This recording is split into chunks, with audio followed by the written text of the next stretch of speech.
Welcome, ladies and gentlemen, and pool fans everywhere, to the 24th annual Derby City Classic. Behind me, well, it's the biggest pool tournament ever. Over 500 players in banks, 9-ball, and 1 pocket. In front of me, it's the Diamond Bigfoot. Yes, 5 by 10-foot table, and we've invited 16 of the greatest players on the planet. This is the Diamond Bigfoot 10-ball challenge. Let me ask, Derby City, are you guys ready for some high-powered pool?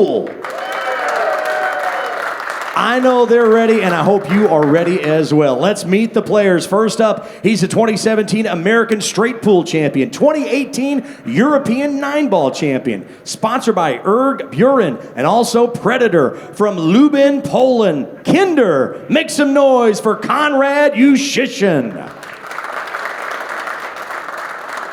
And his opponent is also a big champion, 2012 Derby City Banks champion and a 2016 Players 10-ball champion, sponsored by Predator and Insight Performance Coaching from Toronto, Canada. Make some noise for Mr. Smooth, John Morra. Our referee is Mr. Ricky Bryant, now sending it up to Mark Wilson in the ACCUSTATS skybox. Thank you, Derek, from down on the floor. And hello and welcome, everyone that loves world-class pool. I'm Mark Wilson, and my partner is the best in the business, Jeremy Jones. Jeremy, great matchup here. Yeah, you would say 2 lefties, but one just kind of became lefty a few years ago, and an amazing story switching hands in the middle of his career, and still blows my mind every time I see it, and just not just to be able to do what he does, just to have the gall to be able to, the self-belief you could do it. Gall's the wrong word, but... Well, he has banners hanging up here from when he was right-handed, and now he's gone on and learned to win tournaments left-handed. Yeah. It's incredible. I've never seen anything like it. Yeah, I was here during that run he made when he beat, I think it was SVB in the final of that bank event, 2012, some 10 years ago. And then a straight-shooting lefty as his opponent, Konrad Juszczyszyn of Poland. A race to 11. Playing 10-ball on the 10-foot table, 4 1/8 inch pockets. All ball fouls, no jump cues allowed. The 10 does not win on the break. Breaking from just left of the head spot. Yeah, he's going to get a kiss on the cue ball there, which is going to constitute a dry break, and a guy that's going to come to the table who I think is a very, very straight shooter. I think he gets a little loose with the cue ball at times. Loose is the wrong word. Maybe doesn't get into the position play as much as some other players. Plays it a little more simply, so you'll see him attack on some long shots. And the guy that just left the table, if you're just wondering what we're discussing, John Morra, who's a righty by nature, but had some health issues behind playing right-handed. Very left-eye dominant player that's right-handed. And then a switch. You saw him break the balls right-handed, so he does that still right-handed. He does some swerve shots, some elevation, and if it's a real touchy shot with a lot of spin, he may occasionally still go right-handed, but you're going to see 8, 9 out of 10 shots with the southpaw, you might say, and what an incredible thing he's done. Great speed there. He gets more natural every time I see him left-handed. Earlier on, I could see that little awkwardness that did exist, but naturally, if you try to do something with less than your dominant hand, but every time I see him, he's getting smoother and smoother. Yeah, Mr. Smooth, they call him. So a little one-rail cross kick. He can go underneath. He can come across. Both are pretty easy hits. What 8, 9, and 5 are. I'd probably go to the bottom rail here, Mark, maybe. This right here, I don't know if he'll get much separation. Well, he might be playing the cross corner, or he might play it straight in. Yeah, he was going with velocity, trying to make something happen. And he did.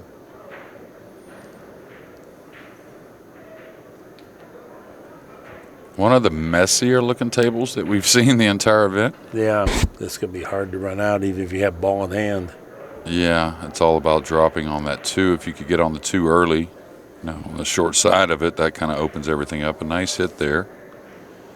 Now even the balls have gotten a little worse, it seems.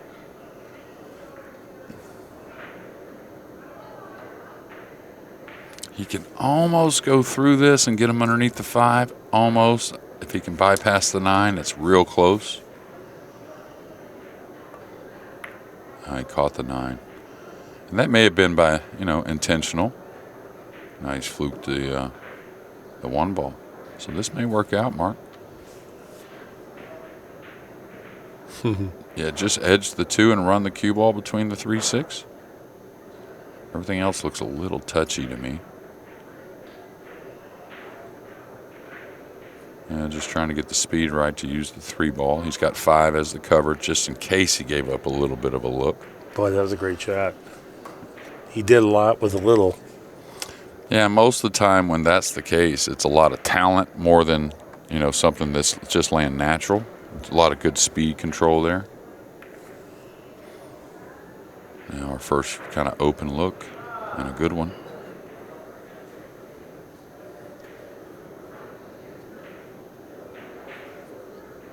John, he's been in the area a couple weeks, going on a couple weeks.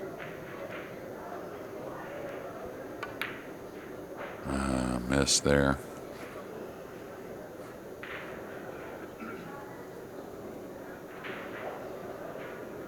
Konrad's going to see if the 3 bypasses in between the 6 and the 10. I think it does. Makes it real natural. And not so much worry on this first shot. And like I said, to me, very, very straight shooter.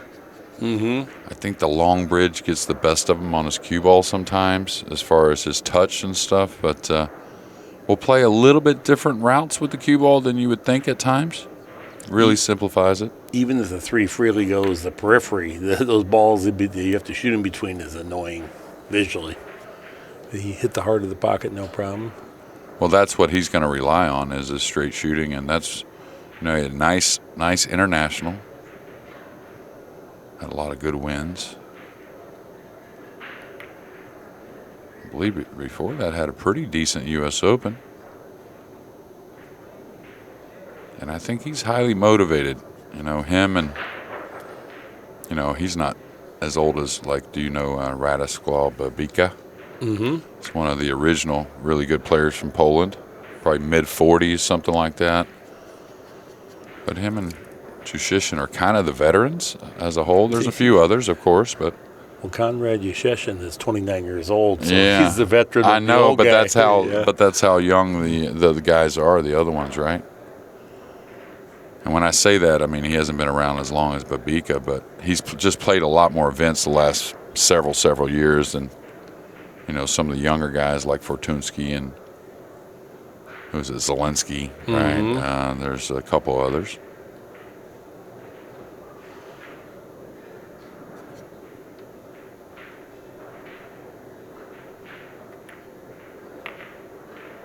See, he plays at a very fast pace. He does, yeah, it's pleasant. The shot clock should not be much of an issue. We're playing a 30-second shot clock. Here we are, game number 1.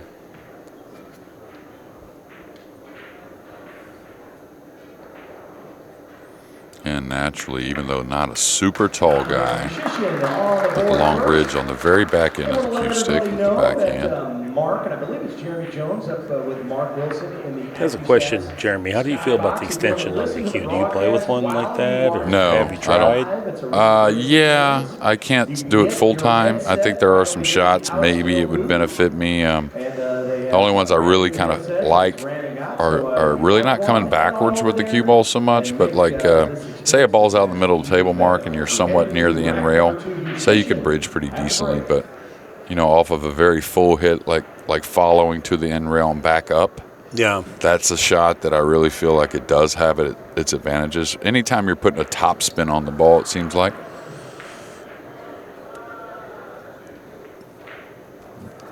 Shaw with his incredible shooting, but that shot in particular, I think he's probably the best in the world at. Very full hit from out in the middle of the table and just seems to be able to hit it lighter than everyone else and get it all the way back down the table, that being the cue ball. Our first look at Juszczysyn's break. just right up center. Something found the side pocket. A couple balls tracking for the corners, no good. But nice shot on the 1. Pretty open layout. 3 and the 10 could be a problem. Yeah, the 2's near, so maybe ought to figure out something if the 3 doesn't pass, and it appears it doesn't. I really like the looks. I was watching his backhand there on the break, and really gets a nice open backhand coming through the cue ball. Kind of where he just finishes, where it's kind of just facing his target. Kind of like a Tyler Steyer maybe, or Jesus Atencio. It's a touchy shot right there for Ricky. Yeah. The Outsville AccuRack is a terrific product. I mean, I just love it, but sometimes it gets awkward getting it off the table is the only issue. But it's so much fairer. Does it go 3 rails here, Mark, around? I mean, 3 rails around, you gotta lengthen, going towards the 9 a little bit? Or is it? You've got to lengthen it out. There is some risk, so I guess he's, well, I don't know about this shot at all. Well, if the 2 went in the side, I love this shot because you could open the balls. Now he can open the balls, but he's got a tough shot in the corner. Oof. And he is a shooter, though. I'm telling you.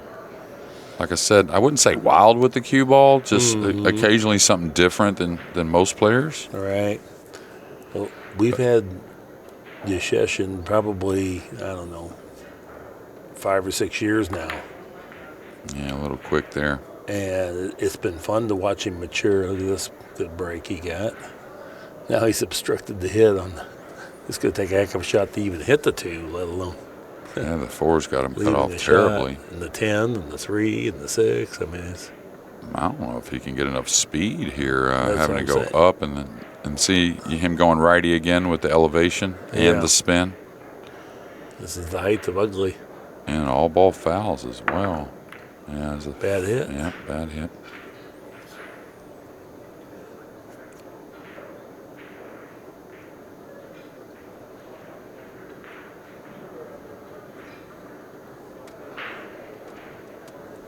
Well, the 3-9, does that go right in the side? It looks like it does. Well, if it does, that makes life a lot easier. That's what he's sizing up. Well, clearly it does. Looks like he can cut it just enough to get to the rail and back out. He's drawing it.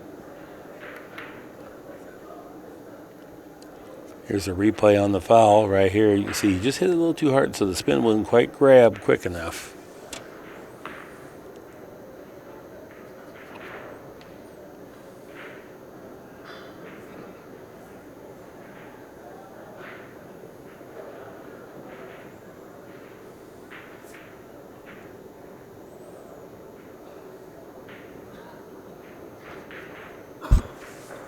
Very, very similar styles between Juszczyszyn and Fortuński.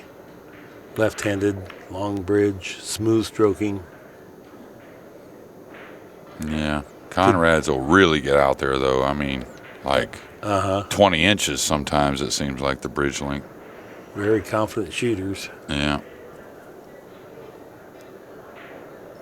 Okay, a little draw the cue ball here, just a slow draw. You don't want to really get into it. That's where you can lose it. Got to trust the bed.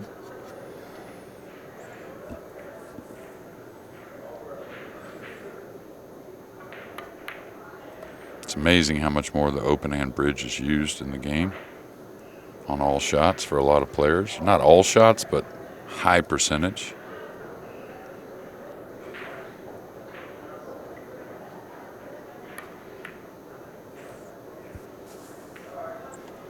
Certainty now that it'll be 2-0 as Juszczyszyn moves right up to 900 TPA early goings.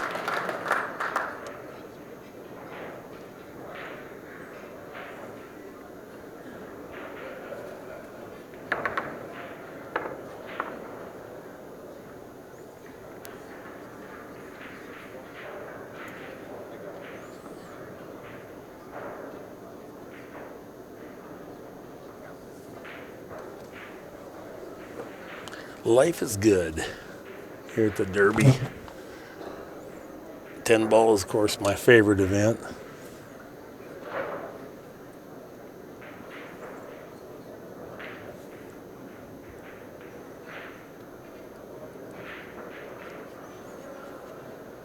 Like to send a shout out to my old pal, longtime pool friend Terry Anderson, listening in from Davenport, Iowa. No doubt Jim Q out in Topeka, Kansas, tuned in. Glad to have you guys aboard. Morra breaks, got his left foot right into the cue, I guess, so he can twist his hips a little bit. See what this break speed is. Good square hit. Didn't overhit him.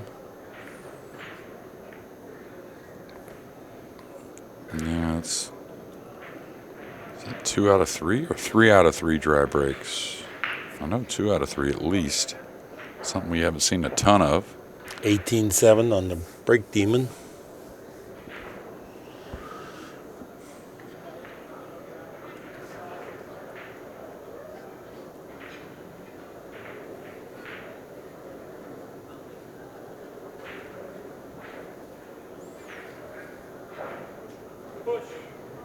Looks like he's going to declare a push out.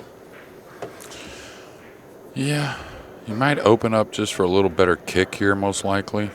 I would always take that 3 away from the 10 on my push out. That's just me. Yeah, especially with, the 3 doesn't way go if- by the 9. It's kind of maybe forcing a little bit of a combination on the 3. And if you give up something, at least you force the guy to run 10 balls rather than maybe get a quick one. Yeah, the kick to the side rail's not terrible. Also here, you can kind of kick and stop your ball. He's going to go, bottom English from underneath. This is hard. He hit it great, but that was a difficult play with bottom English. And a nice shot there from Konrad.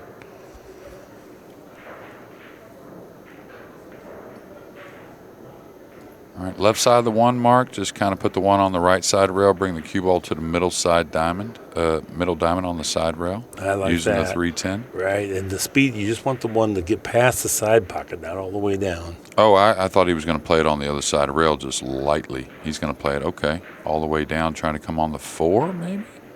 I'll come on the 4. That's a long ways to go with the cue ball. Wasn't it? What a great shot that was, too. Yeah. All by design. Yeah, if he could.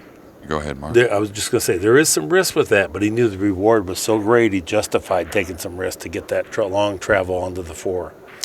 And this kick shot here is all about having a better result.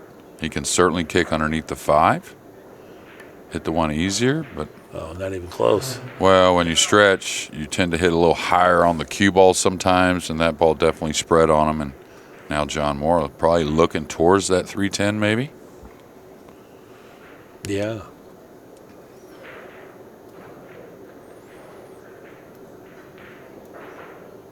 And that's the reason I would have dislodged the 10 to begin with, in case you get the worst of the kicking situation or the push-out situation. Well, And the 310 is not a gimme. I'm not saying that. I'm just saying, but you, like No, you alluded absolutely. to, you force your man to play the shot. yeah, the way the 9 is, right? Yeah, and when you're forced to play it, you tend to hit it better because there's no ambiguity. That's the shot. Yeah, Right, exactly. Yeah. Right. So he's just trying to draw to the center of the table. I don't think he's trying to get all the way across. That makes a lot of cut on the 3. No, he's playing the 3 in the side, 2 cushion draw, isn't he? Oh, really? Wow. Yeah, I think he was trying to get all the way back. Now he's tied to 5 up, and now no combination on the 10.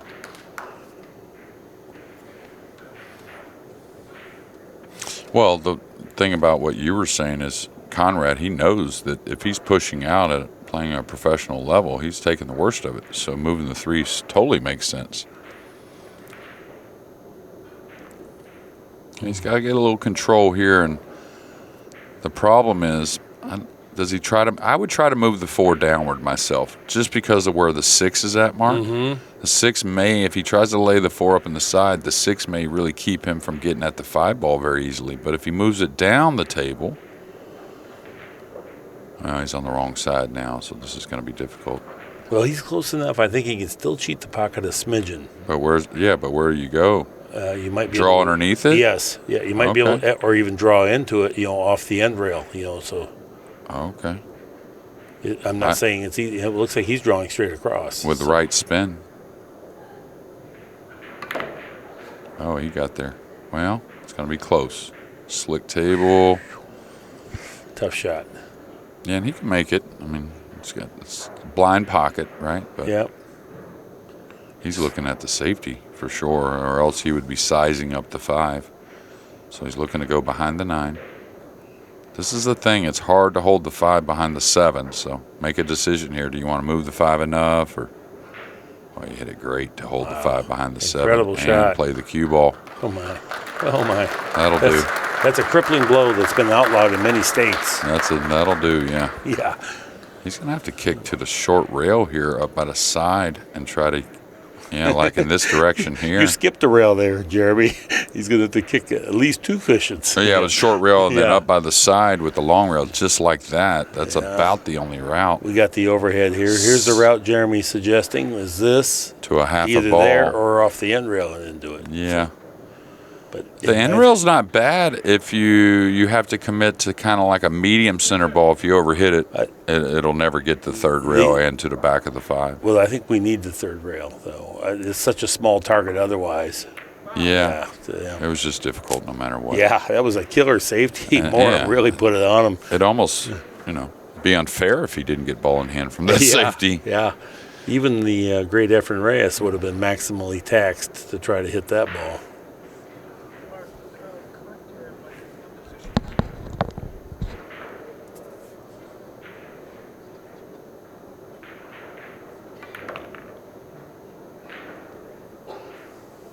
I always love to see a great safety rewarded like that.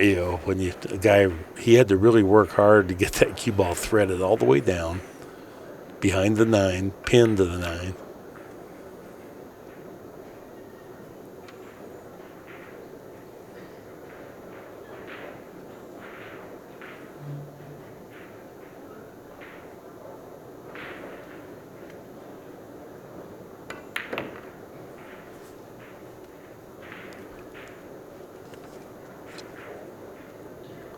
Just let the cue ball float up to the center of the table now.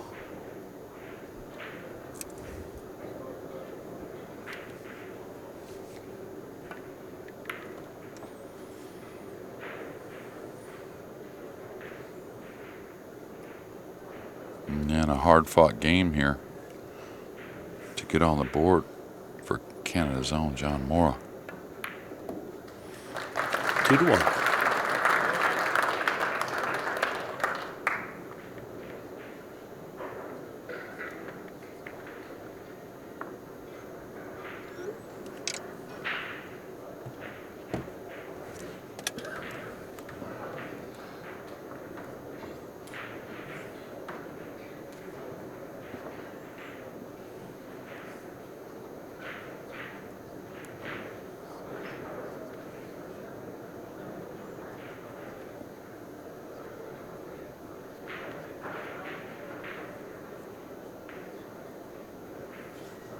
Rack number 4 about to begin. Your session breaking. 2-1 is our score. 2 in the 4 ball, right behind the 1. Those are the ones that tend to drift into the side. We haven't seen them going in as freely as we're used to. Looks like another dry break. 6 ball will hook John Morra.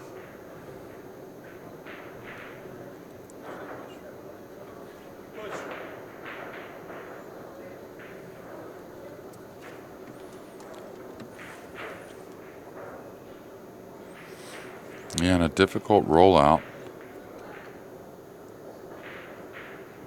And has the tape changed a little bit, Mark? I mean,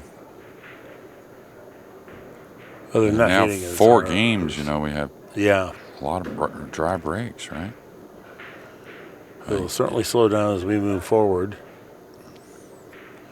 On balls being made on the break with 4 and 1/8 inch pockets. Yeah, not surprised he passed this, but I would have looked at it a little more myself. Cutting on the 1, you can come straight down maybe behind the 5, maybe behind the 2-10.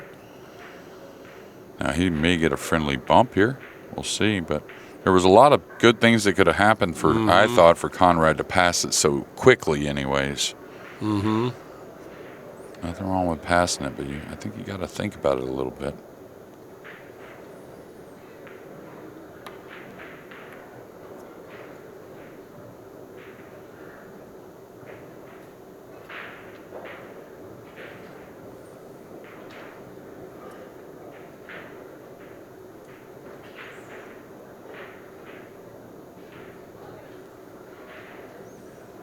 John's going to try and slowly come between the 4 and 9 up towards the center.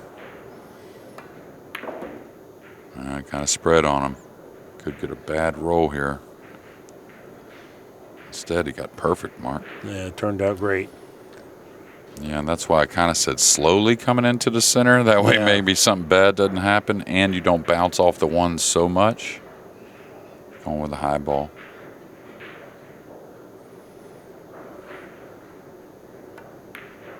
Oh, and a little inside as well. Didn't know that was necessary. And that's the impressive thing, to me is not being able to make shots lefty. I can make a few here and there, but to be able to do so many things opposite-handed. His neck issue is what caused him to have to switch. Yeah, the health thing. Yeah. And that came about from his diligence and hard-working nature, from just pouring in the hours. And then he's taken that same discipline and applied it to left-handed. And, I've never seen this before. Anyone that's willing to, become a pro player, yet both-handed.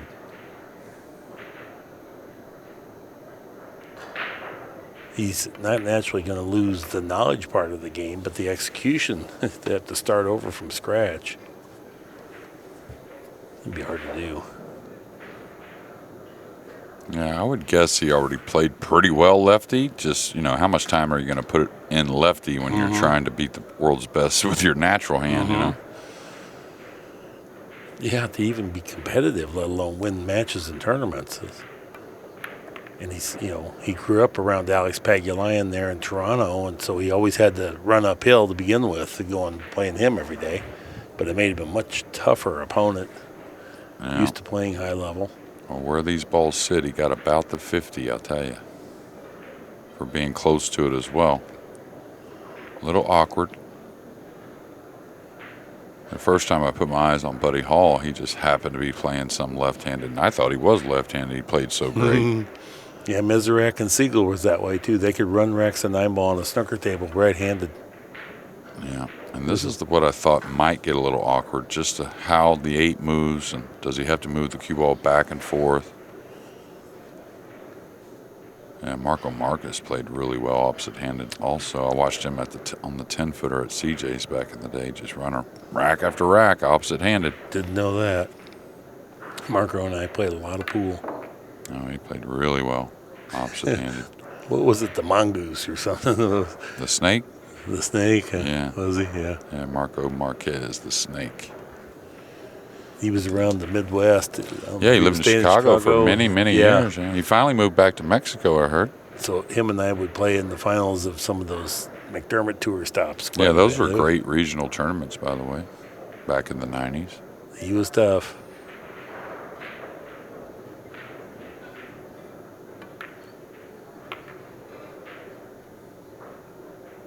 Mr. Smooth, operating just perfect.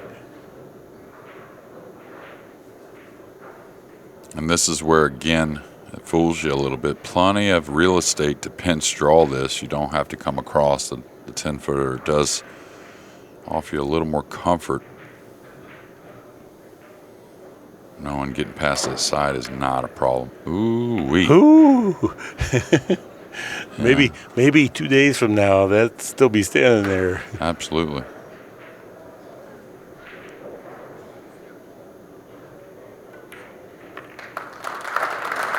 That ties our score at 2 games apiece.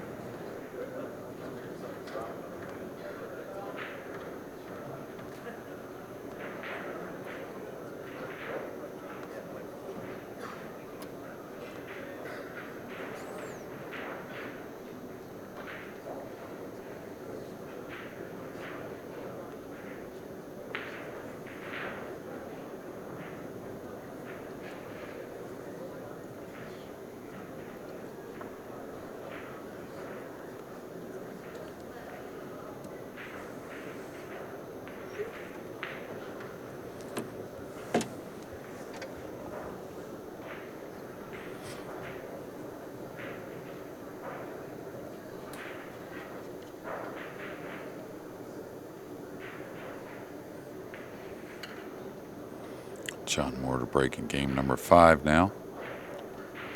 Ties their score back at 2 apiece.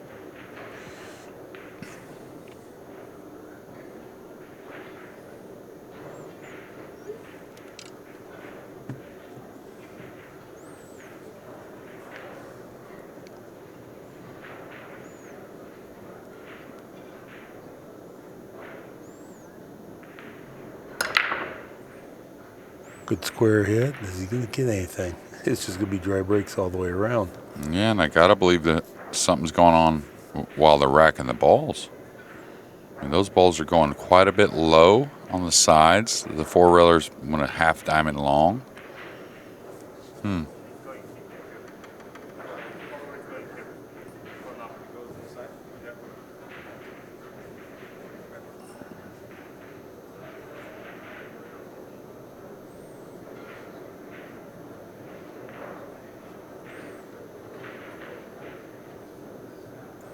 I think Konrad mentioning to John before Ricky started to mess with the balls that the 4 does play in that corner near the 3 from between the 7 and 10 on the outside of the table. Or maybe it did go in the side. Maybe that's more of what he's thinking, right? Between the 10 and 7. And really, when the referee puts the ball back, you can't really question it much. But no, right. But a lot of the time, the guys will try and identify if things lay a certain way to try and get it right. You can just pinch draw this above the 6, I think, anyways.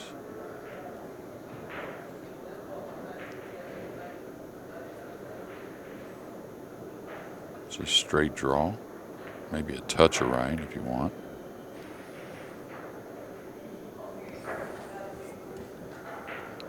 Well, here on the overhead, it just doesn't look like the 4 goes anywhere. So I don't know. I think it does. I think that's why Konrad identified that and said something to John. And the balls had to be replaced. Oh, it's just a pre-planned safety is all. That doesn't go by there, does it? I think it does. Maybe it does. Okay. Yeah. Well, I think so. Oh, here on this, this view, you can see it. Yeah. I'm looking at the overhead. Just rolling your ball in. Just don't get elevated. It's perfect.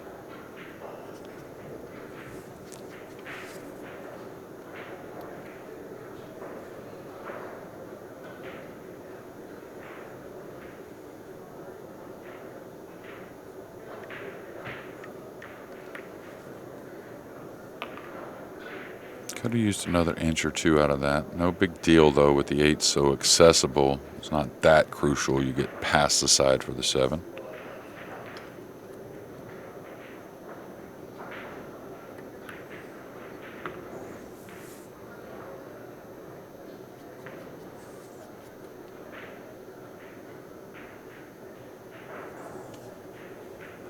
So you can draw it back 1 rail and back out to the center of the table here. Yeah, sweet stroke there. Got everything out of that. Anytime you see someone hit a ball that smooth and easy and then it travels that far, you know that's an effective spin shot. Max spin.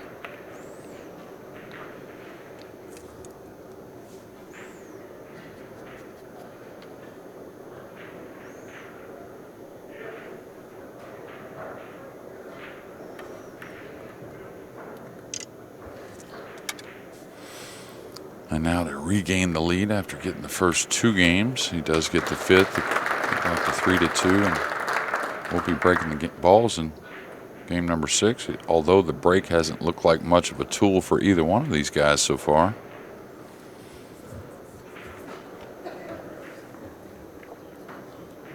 Yeah, the break is much more of a weapon on a 9-foot table because so many of the shots are less distance-wise, but also the pockets are bigger because they're closer, so they don't have there's not as much cushion to stop balls from going in.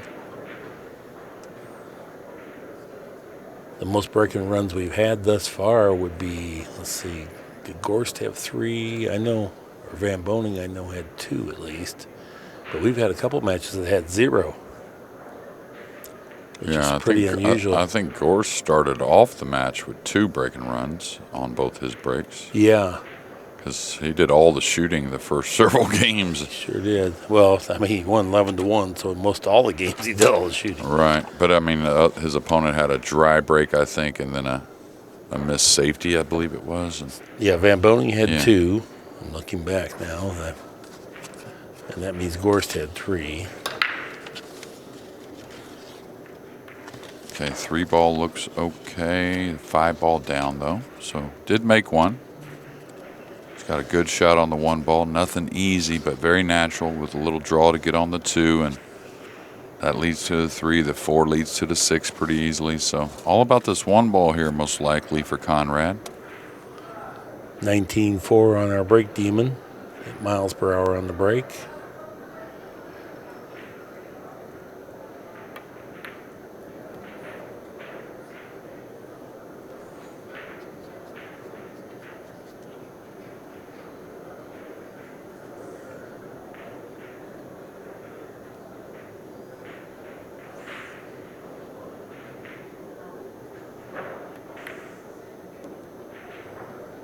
Didn't want to get too thin here, trying to maybe come backwards with the cue ball. He got a little too much cut to maybe go forward comfortably 2 rails. I can't tell quite. Mark, is he going to get on top of this for a little bit? Too much angle? Or no, he's going to be okay. Boy, that was way better than I saw on the overhead. So I thought it was thin, too. Yeah. Just to get, not position, but little bit of proper position. Is what we were talking about. And again, that's where the 10-footer will fool you. You have a lot more room from an angle to come off the side rail with the cue ball and still maintain for shots like this on the 6, right? To where if you have that same angle on a 9-footer, you don't have as much room to run across. And look at this loose cue ball here. Yeah, that was I don't think careless is the right word, but it's what you said. He has that long bridge, and sometimes it gets away from him there. Yeah. Because he ran, 3 or 4 feet too far. So, goes back to his main tool, which is straight shooting. Yeah, very, very much a straight shooter. This felt a little awkward, a little straight. Maybe even a little straight to where, he can't come straight back. No, he's just got to stop it now, or just pull it back just a little bit. Yeah, this is where you kind of question what you like so much. Most of the players would rather come back, get a little closer, and handle a little more angle. Wow. And then some would just draw the cue ball about. Gorgeous shot there. I don't know, about 12 feet maybe? Yeah, really good. Pretty effortlessly done. This was a break and run out, or no? Did he make yes, a ball? Yes, it was. Okay. Yeah, he made the 5 on the break. Made a nice shot on the 1. Really, the shot of the rack. About the first break there, first ball we've had on the break results in a break and run. 2-game lead now for Juszczyszyn.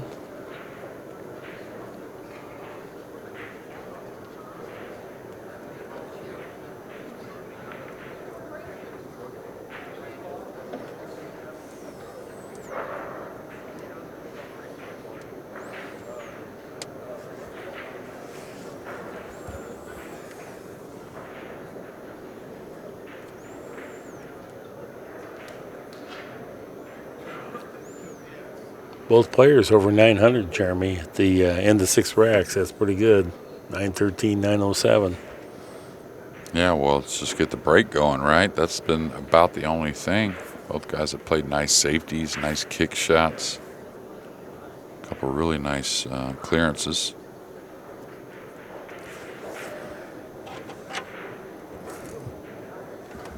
Now, the 10-ball, not as much. I haven't fooled with as much. I have a little bit with the outsfield, but to me, the 9-ball rack, if you keep touching the balls is whenever you can have an issue. I think if you just load them up like it says with the 8 and then add the 1, they just rack perfect and break perfect. I'd kind of feel the same about the 10-ball.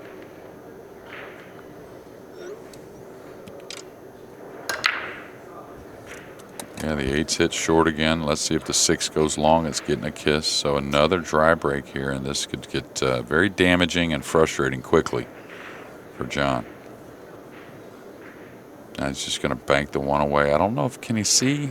Does he have to cross it and then bank the one up and land behind the 4? You know, just cross over the 1, Right. go the side rail, Right. lay behind the 4. Or he could get behind the 5. He double kissed the 1 though. He was going for a lot right there, getting like the ultimate snooker.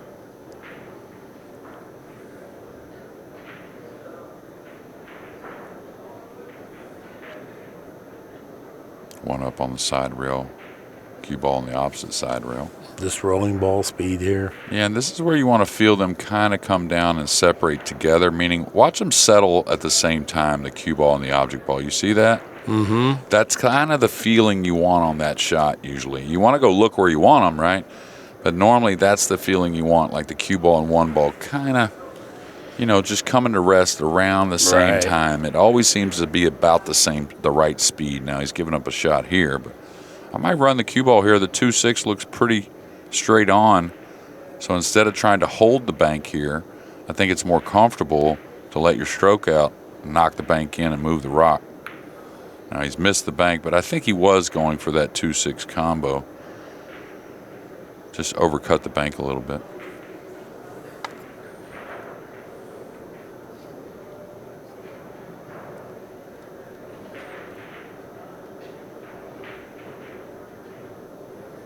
Big shot here for John. Can kind of overcome that dry break. Now he's going to have to address that issue. I don't see him winning, or anyone winning, any of these matches without making balls on the break. Right. Just too often you start out from where you're kicking here. You know, it's just too hard to win with these good players like that. Oh, Great hit. Yeah, really nice. Scrapers. Got through the ball, so smooth. Well, that's maybe what you were talking about as far as looking more natural, like that transition, and he looked much longer through the ball than I recall him with the left hand anyways.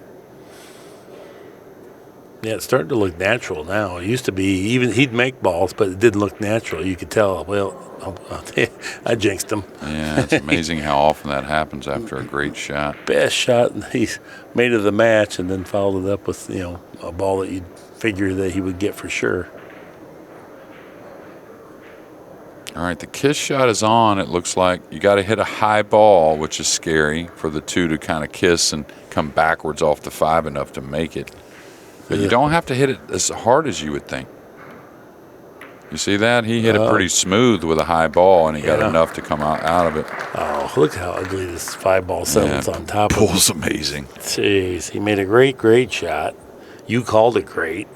It came backwards enough that it rattled. Off the side rail. yeah. Well, you know, the lighter you hit something, the more effective it is. What I'm saying right? is it got more cling than even I thought, because it was out pretty far. Jeez. Yeah, that's unfortunate. Unfair. Have to kick at that ball. That frees it from the side rail. I mean, it just solves every problem that Morra had.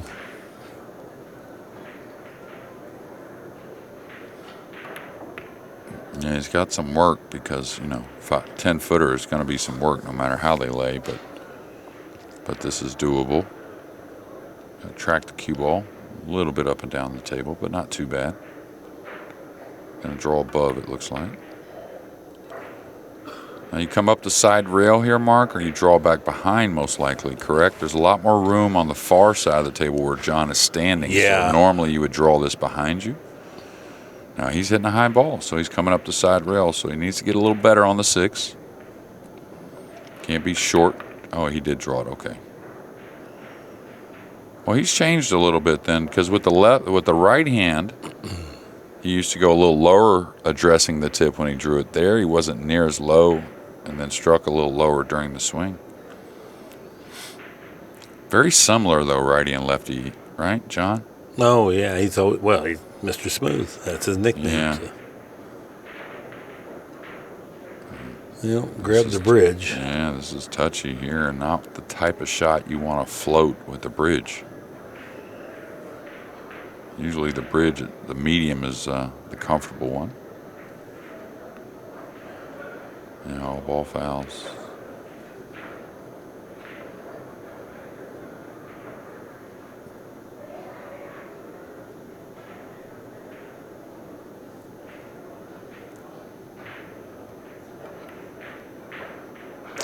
Nice and light.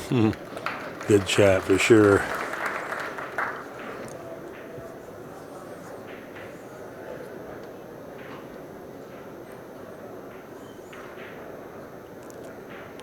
Draw it back to the side rail just to make sure to take the corner pocket out of there. No.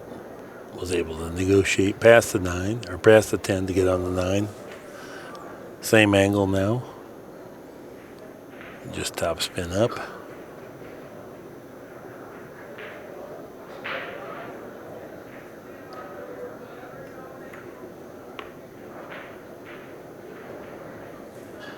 And he floats in there perfect.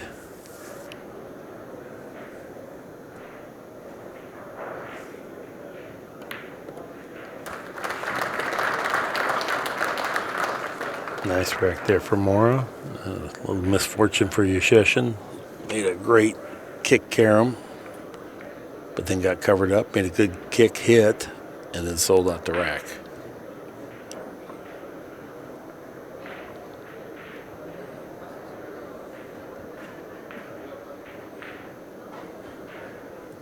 Got another great match coming for you next. Joshua Filler will be up against Jesus Atencio. Filler won this event last year. That was his first time winning the Bigfoot here at the Derby. And then tomorrow, huge match to start our day. Van Boning versus Shaw. 1 o'clock tomorrow.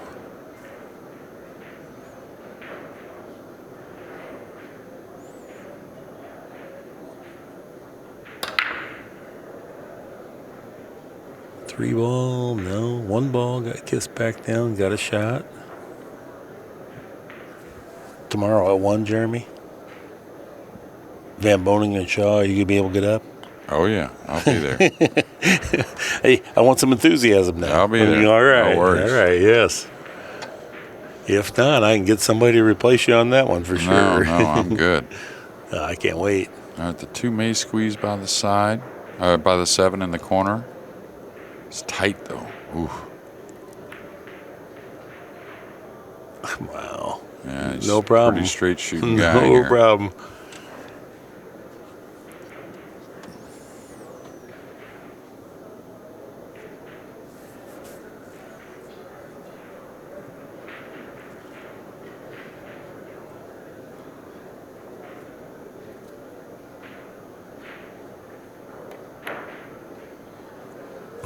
Okay. The extra power to get back across and get good caused that 4 1/8 inch pocket to rattle. It was not struck crude. It was just lightly grazed the rail, but the extra velocity rattles the ball rather than allows it to kind of work its way on down. Here's a good look at it again. Yeah, he barely missed it. I mean, that normally goes. Barely grazed the rail.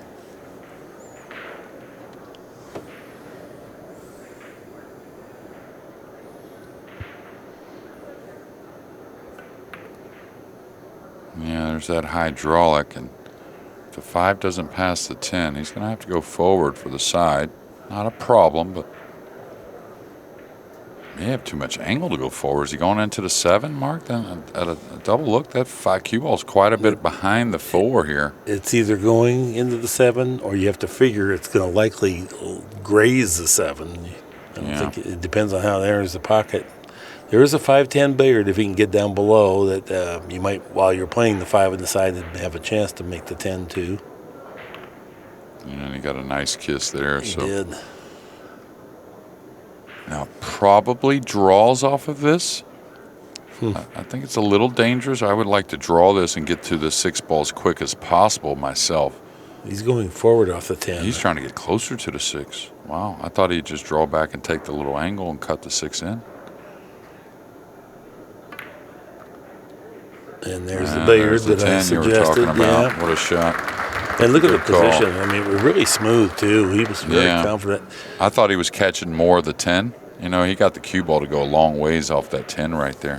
What often happens when the balls lay like that is you become distracted with you're split-minded on it, and don't commit to making the 5 ball. And so the 10 has to be a pure bonus. You're aware that it's there, but when you shoot, you have to be completely 100% on the 5 ball going down. Great job there. That ties up our score.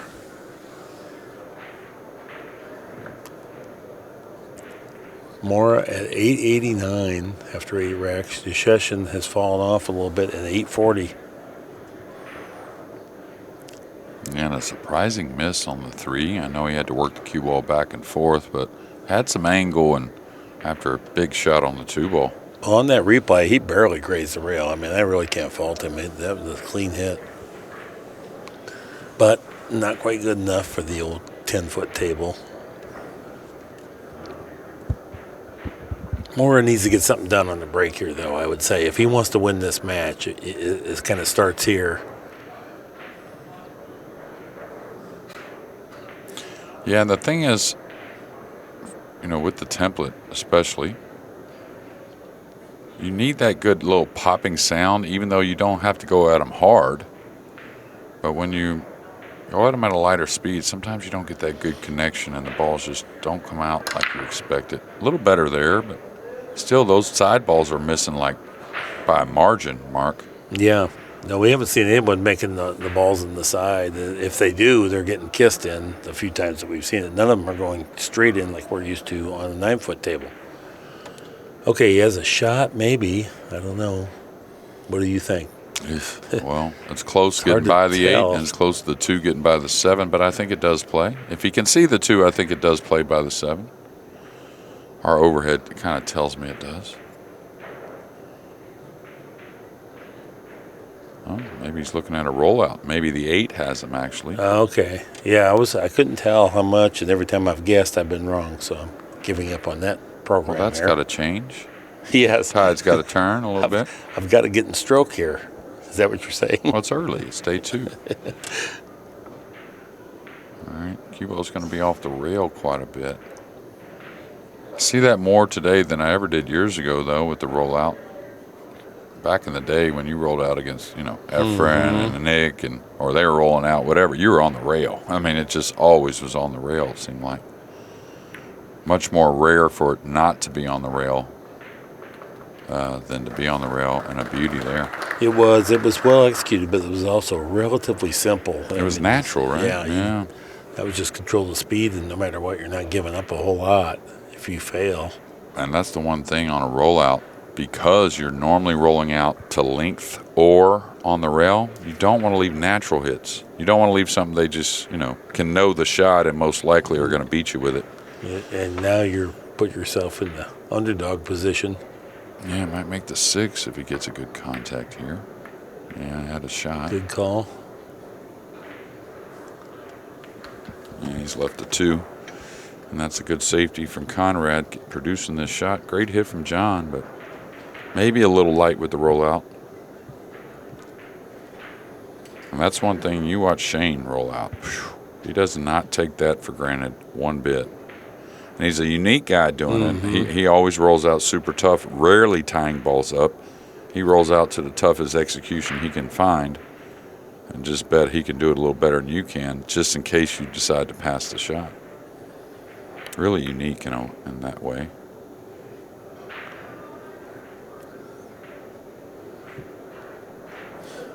Does he want to play the 5-6 here? That's kind of what he's set up for. Otherwise, a ton of cue ball movement trying to get somewhere else. Yeah, the 5-6, if you can't get close, it really plays tough because you got to get position on the 5, and you're going to have to cut the 6 a little bit. So, yeah, but if you're up above it, you should fall towards where the 5's going. If you get kind of straight and distance away, that can be the touchy one, I think. Right. So then you're going to cut the combination, what Jeremy's saying, rather than play straight on, which we're all more comfortable with. Yeah, this is good. He may end up getting straight, but he got nice and close to it. He did.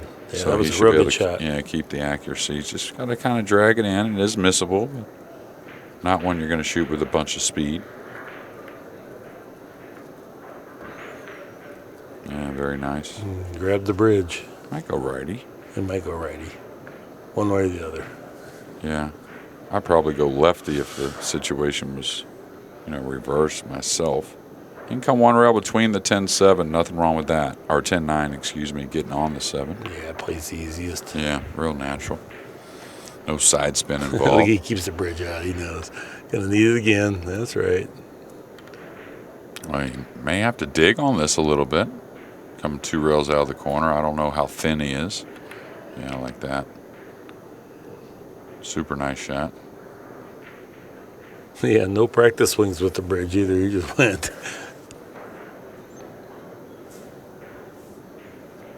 Well, it looks like he's going to draw this the way he chalked it up, wrapping out of the corner 2 rails.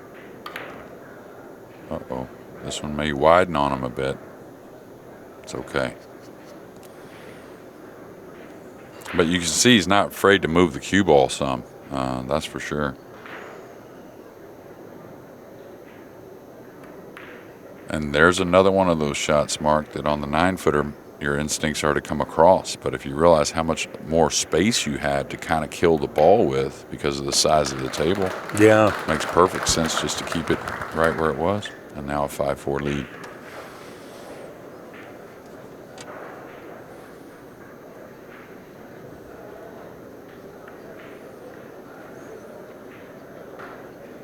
Both players above 850 on their TPA.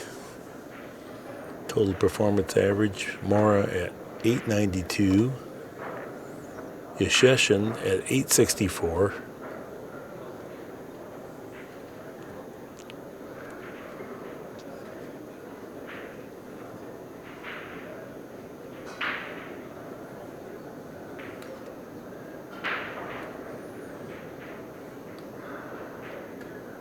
Last night we had Shannon Dalton in the booth. It was good to see him back and playing.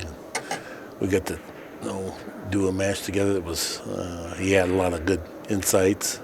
Stays in touch with pool even though he's got a family and a pawn shop and works and fishes. And little girl, River, it's so cute. All right, Juszczyszyn breaking. Rack number 10 about to begin. Miss hit the head ball.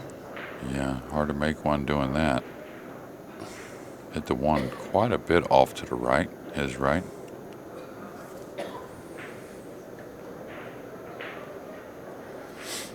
John's over a ball a little bit. A little awkward stretch with the left. I wonder if he goes right here to come up and down the table just because of the stretch. There is a path between the 7 and the 4. And you could say the 1's just thin enough.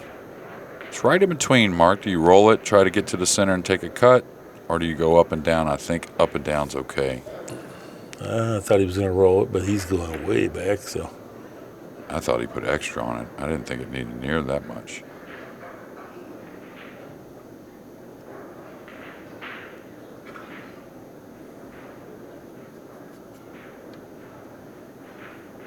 This ain't the worst bank to shoot at if you feel like you can come 1 rail at the 9 with the cue ball.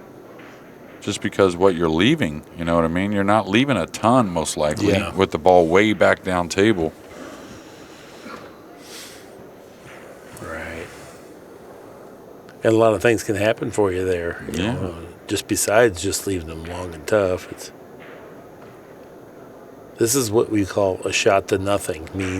It means that you can lose with it, but you can't win from here. Looks like he may be trying to go 2 rails around the 8-3 and then between the 3-5 back up table. Oh no, he's trying to play a safety and he lost the rock. Yeah. So anytime you lose the rock on a shot like that, a lot of opportunity, a lot of different ways to go. Maybe pressing it a little bit, whatever he was trying. Right. Yeah, that's what I'm saying. You can lose with that shot, but you can't win. So you want to do something much more conservative. Losing game, unforced errors dictates the outcome of the match, but these guys are so good, you cannot give him scoring opportunities like this. Doesn't mean they always score them, but they do the majority of the time. Yeah, way more often than not. That's for sure. And that's where the head is so huge, just because, we all lose it a little bit here and there at times, but if you watch some players or know about some players maybe years ago, or there's some of those players today for sure, but you just never see that mistake from certain types of players. Efren, like, for instance, he's just, as much as he might be nervous or maybe his dog get a few shots or whatever it might be, he's not going to lose his head in that moment right there. And as much of a physical mistake that John would say, I hit it terrible or I hit it bad, however you want to label it, I think it was more of the mental choice that got in his way there, not so much the physical. You're trying to do something that's not there, too much risk. Once in a while you create a miracle, but about 90% of the time it doesn't work out great. Oh, the speed's going off here. And I'll tell you, he could have cheated the pocket and gotten on the 5 rolling forward. He would have had to have made more of a shot from a little further away from the 5, but A warning on this bank, when you're this close to the rail, it wants to come short if you hit the proper angle. Nope, hit the heart of the pocket. yeah, he can pinch draw this. I thought he'd cut it down the rail for sure, right? Okay. Thought he was looking at the other corner for a minute, and I was like, whoa. That pocket's much more difficult than the 6 down the rail. And the thing is, you can learn that you can really pinch this ball easily behind the 7 in the side. You don't have to go forward with the cue ball here. Even though there's angle, if you understand what straight draw does when you're real close to the ball, you can cheat the heck out of the angle. No side spin, really, just like I said, straight draw, a little nip. He had it lighter than I thought he would. Beautiful. Even lighter than he anticipated. Yeah. Not bad. Well, I think he was worried about it getting away from him. But if the 7 went by the 10, there really wasn't any worries. I don't know if it does or not. Looks like he's going to kick the 8 out a little bit. Yeah. May have to go righty or with the bridge. Or behind the back even. I don't think behind the back. You'd have to be tall. Wilt Chamberlain.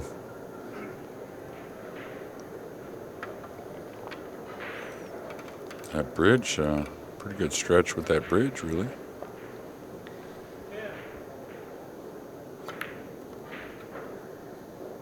Beauty. Really nice. Real interesting when he uses the bridge. He sets up with great care, but then there's never a practice swing. Like measuring. And I think, in some cases, for people that play that are a little bit sloppy entering the shot, Lee Van Corteza, I would say, if I was his coach, I would make him play shots without any practice swings whatsoever and eyes closed. And so you have to lock in to begin with to rebuild the habit of being a little bit sloppy on the entry. Just either here and you either go or you stand up and start over. And just eyes closed and just to. You mean as far as tip position? Yes, you I mean? do. Yeah. On the Well, entry he of the definitely shot. hits center and then goes to the side spin. No, I'm not talking about that. I'm talking about the way he enters the ball. He sets Lee Van. Oh, he yeah, comes yeah, down, he's yeah. always, Because he gets the cue going quickly. Yeah. There's never yeah. even a set. Right, right. Which, the practice swings aren't for aiming. The practice swings are to gauge and measure the speed and groom the path that the cue's going to pass through on the last one. And so if you're a little bit general, and we saw it a couple times in his match where he gets a little sloppy and then he gets quick and then the tip distorts rather than that straight back and straight down the line type of thing. And that's what Konrad does with the bridge. He doesn't monkey around at all. He figures that he's just going to, give himself a liberal margin of error speed-wise and just lock in, straight back, straight through. Yeah. And it's a good point for people at home because you see a lot of people swing into the cue ball and never get a set position first. 6-4 now, Juszczyszyn in front, Morra breaking.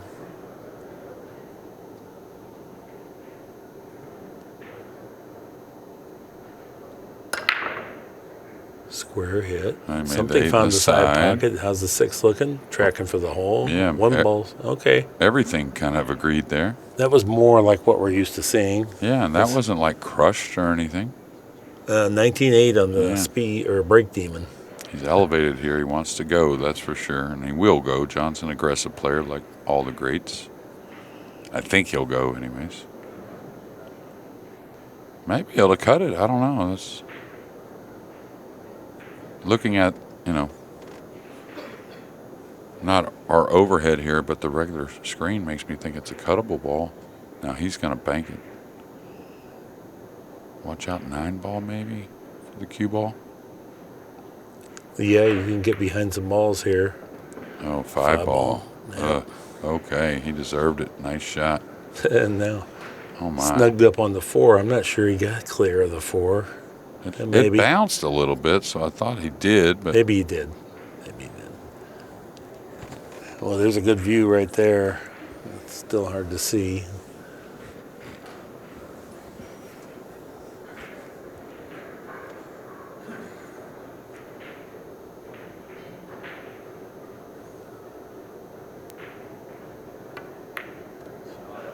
Beautiful. Now he's going to have to thread that cue ball between the 4 and 5 with good speed.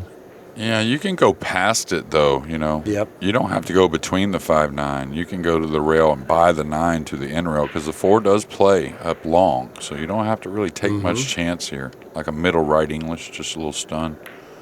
He's going to play like that. Gorgeous. Get on by there. Got enough of it. 3 rails around. Play the 5 back in the same side pocket. That's right.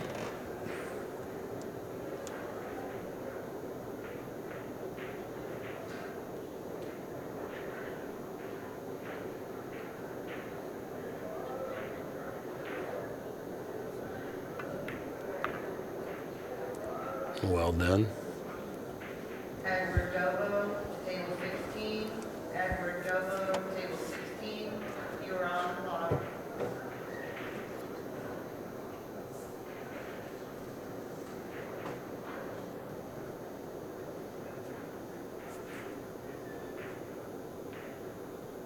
Think he would like to trickle it forward or come back a little bit, but instead he got straight.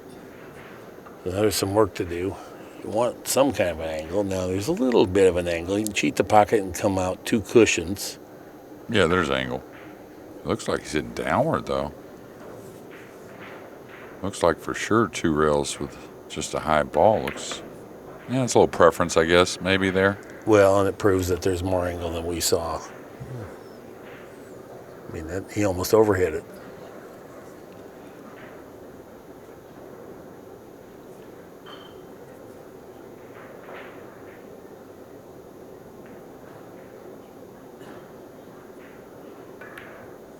Yep, Mr. Smooth overcut that just a little bit. Well, the overhitting it, because then he wanted to pinch to the rail and overcut it a little bit. And that would have been our first, no, it would have been Morra's first breaking run of the match.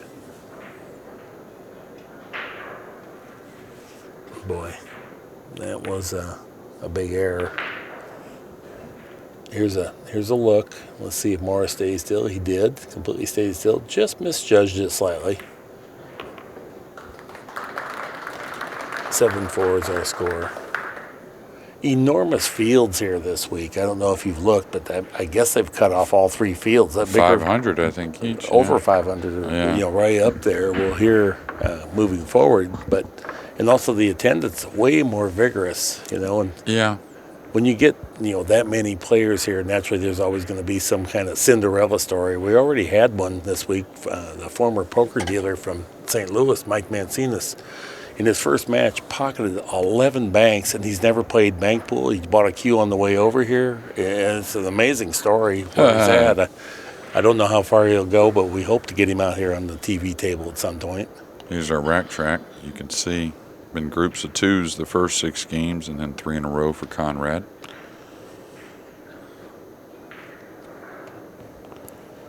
Yeah, the fields are huge. A lot of great play. All right, wants to correct that.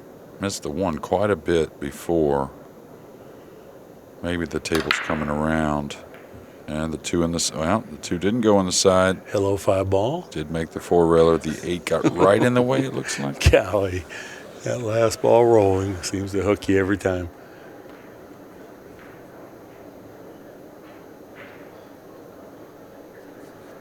Yeah, there's going to be a lot more great stories this week come out of this event.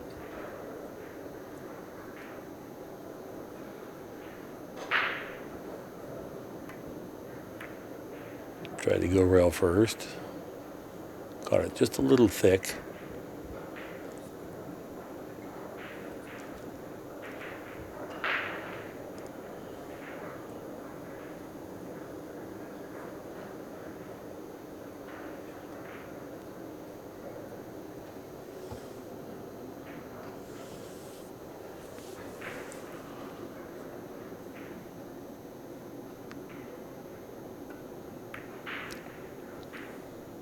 That's a nice shot.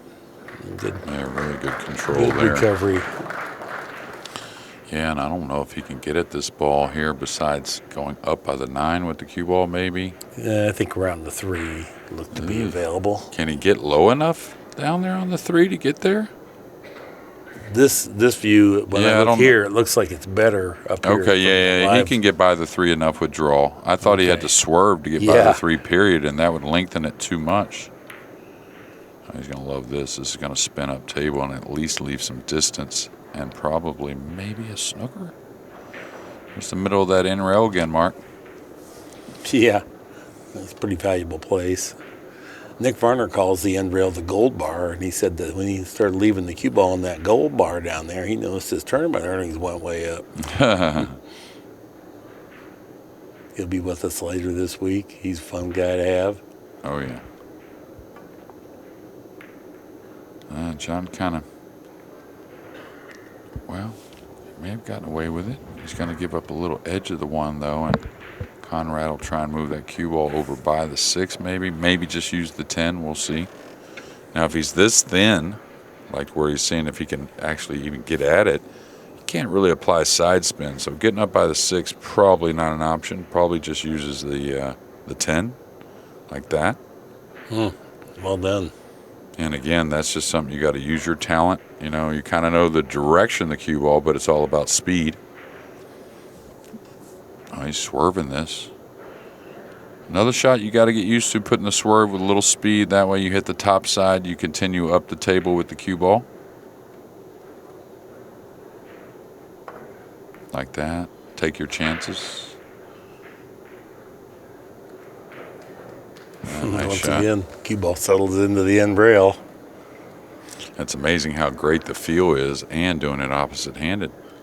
A lot of times when he elevates and spin, he'll change hands, or he used to, and maybe like you said, becoming more natural, that doesn't have to happen as much anymore. Yeah. Still breaks right-handed. Yeah, for sure.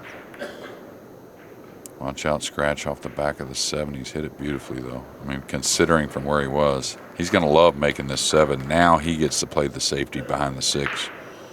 Whether that be the 1 behind the 6 or the cue ball. Most likely the cue ball. And the reason is it's easier to control the cue ball from that range. Right. And, you know, little traffic there as well to try and run the cue ball. Well, here's another one. Got to tie something up, huh? Tie the 6-3 up, maybe? I don't if it's possible. Yeah. Now we're down to something very remote with very little likelihood of getting any separation or safe. So now sometimes the intentional foul is the better choice. Yeah, I mean, you're not getting separation no matter what you do. well, You'll be lucky to hit it. That's what I was going to say. That's just if you hit it, you know. You could get up behind it, I guess, 3 rails. If you get up, you know, just not intentionally maybe, but just in a fortunate manner. Wow, what a hit. Man, incredible shot. Incredible. And this is the other part of it, though.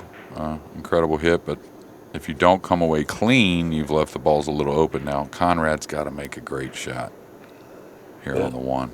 If you think you can hit it that way, I mean, okay, I'll go with it. But wow, nice rolling speed. it was.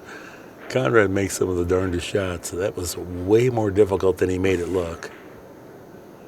Probably my worst shot, even when I was playing my best, was a slow roll cut to where I'm worried about the cue ball running too much. Not saying it was terrible, but it wasn't great. Wow, he banked this ball. He could have easily bumped the 3 open past the 10 and had a shot.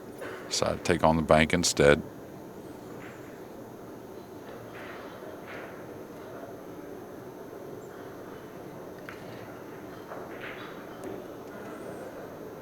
He's starting to get that separation like we've seen in some of today's matches. All of today's matches, really.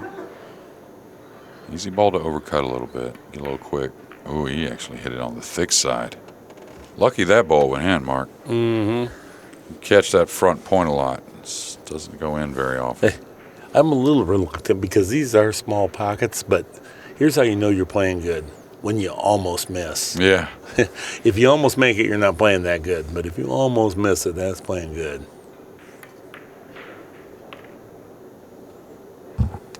The decides to come back instead of just across for the 8 in the corner.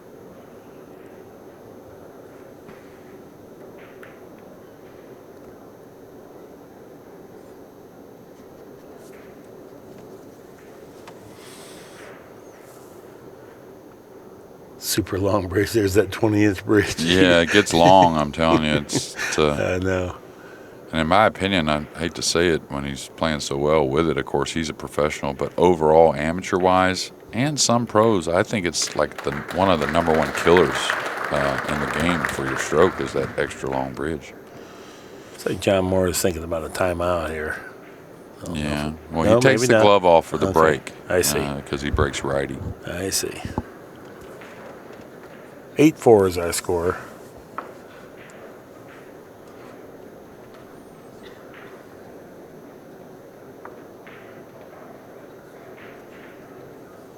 I maybe shouldn't say number one killer, but seems to can cause a lot of problems, the long bridge. Break down early. It's a little harder to get through the cue ball, it seems. You have to decelerate sometimes. You take it back too far and decelerate. Well, the thing is, your bridge impact. doesn't manage you, right? Like, if you understand it, like you'll see a lot of players, right, instinctively shorten their bridge on shots. Well, why is that? Well, a lot of the reason why is so they can take a little power off without changing their swing so much. Because when you take length away, you take power away. Just like in golf, right? For a 50-yard shot, they come up to the hips with the hands, and that's it. That way they can still be aggressive through the swing, not having to change their tempo and things like that. When you have that long, long bridge, very hard to let the cue go where it wants to go a little bit more. And what I've seen, and this is not the deal with Konrad, but I have seen it with the guy we have on next, Joshua Filler. 10 ball? Oof. No. Normally, when someone carries a long bridge for a little while, and I've done it myself, it ends up creating a shorter backswing, is what I see from most people. Now, not all of them, of course, but most people I see. I saw it with Filler for a little while. His bridge got a little longer, and the backswing got shorter. But amateur-wise, I see it a ton. And if you understand, if your bridge is in that medium zone, you can almost kind of let the cue go where it wants for the backswing, according to the shot, and it's probably going to be okay. But a lot of people looked at Shane, right? Yeah. And I would too. Why wouldn't you? Pros included, and said, hey, he's playing this long bridge. He's robbing the world. But they got to understand his fundamental, for the most part, is a little different. He doesn't go through the cue ball as much as most of the guys. No, it's the darndest thing I've ever seen. He kicks the elbow out. He decelerates into the cue ball. I mean, a lot of things. But his timing is impeccable. Chris Melling's another one that does it. But then after that, well, their timing at impact is impeccable, and and you have to play all the time to maintain that. But then you look at like greats of yesteryear, like a Buddy Hall or something that was real compact and short, and make the most of it.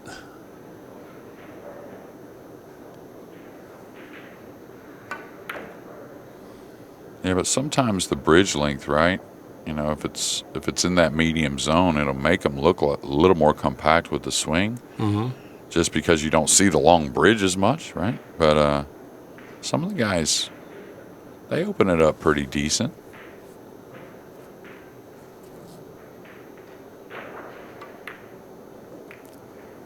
Okay, caught all of that. Got a lot out of the cue ball. Not a tough combination, really. One of the easier ones, when you think about 2-3 feet between the balls. That being the 9-10. Could fall on the 8 to get by the 9, but I don't think that's really necessary. Now, if he fell short to come 3 rails behind, now that's got some value, right? Oh yeah. Because you don't want to shoot the 9-10 from a long ways away, right? And off angle. Yeah. You don't want to. You'd rather play a ball clean to the pocket off angle than a combination. Now we can't tell if the 10's frozen. No, it's not. The 10's perfect actually to make it. That gives you a big margin of error. If Yeah. he goes 3 rails, we'll know it's going to be a pretty tough combo for him. We know it's not a tough combo for him. Yeah. And it's the type of combo you really don't want to draw. Usually, and that doesn't mean you don't want to baby it, but a forward stroke for some reason here with a lot of confidence. Yeah, this is not that easy for sure.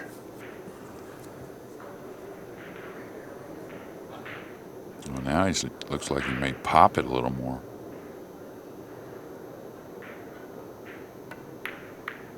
Ooh, double kissed it in.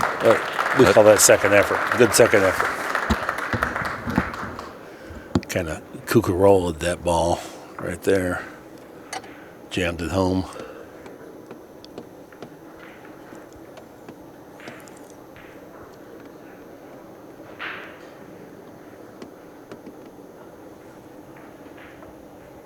.901 for Juszczyszyn, 833 Morra. Our score is 8-5.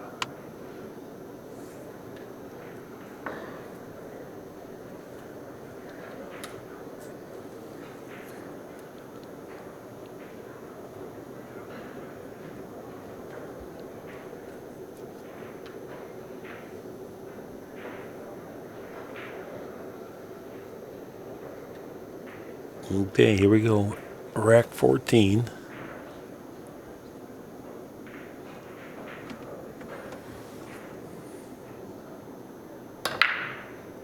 Square hit. Anything is a 6 ball. Found the mark for sure. Let's see, 4, 5. Yeah, that was the only ball. Nice shot on the one. Cue ball got back up to the center of the table. 19 mph on our break demon. Yeah, real open. You know, if you had some problems later in the rack somewhere, you may consider the 310 just the way it lays so nice, right, with the 2 there. But with such an open table, these guys aren't going to consider that. Yeah. You know, if you had a clogged ball somewhere, though, or something tied up, the 310 looks like really good, even though there is some separation, but the guy can shoot so straight. Looks like he can just hold it, Mark. He needs the extension for sure, if not the bridge. But it does look like he can hold it.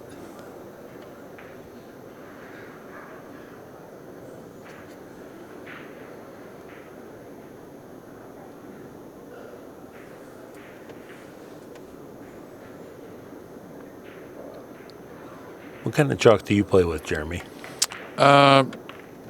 There's a few of them I like. You know, of course, old school, use Master a lot. I don't really have any connection with one group or another, but I was going to actually see if a friend of mine from Singapore, there's one they use in Asia called Magic Chalk.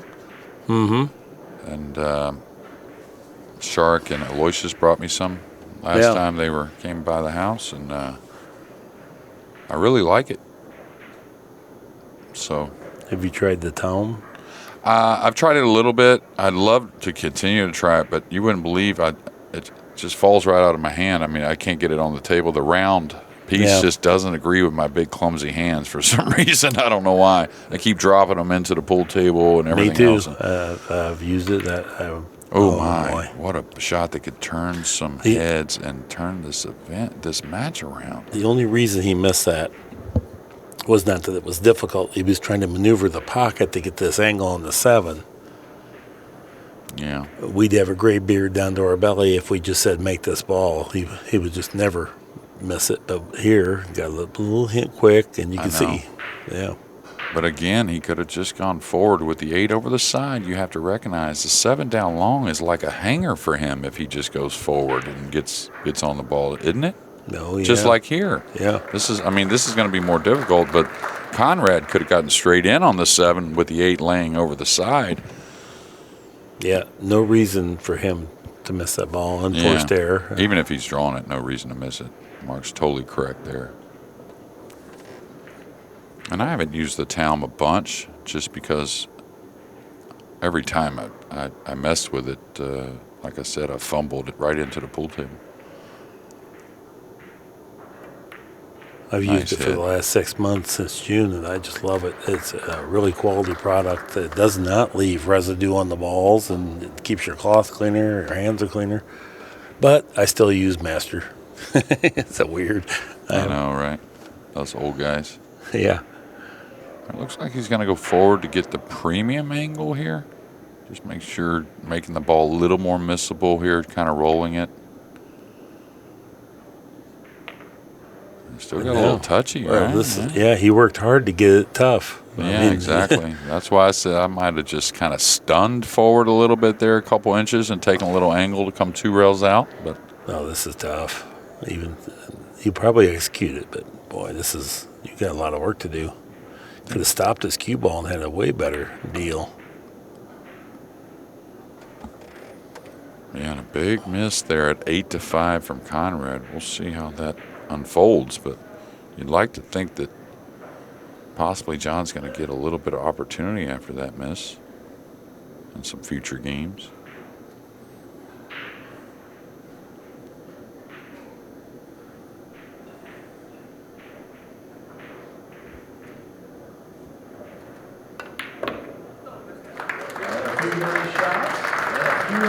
Yeah, that was a nice series of balls there he made. Had to go start off rail first and then the long, thin cut down the rail.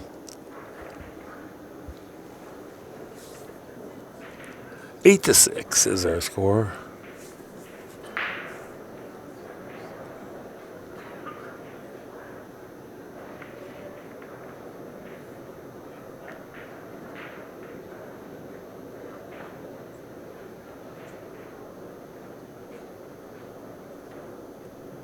There's a look at the TPAs, 886 Juszczyszyn.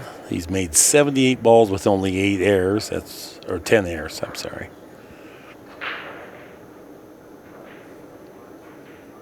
Morra, 55 balls, pocketed 10 errors.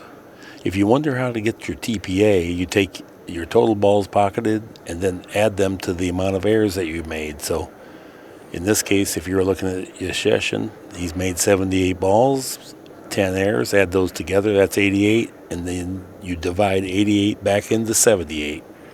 And that will produce a figure of whatever it was. And that's off the air, 886.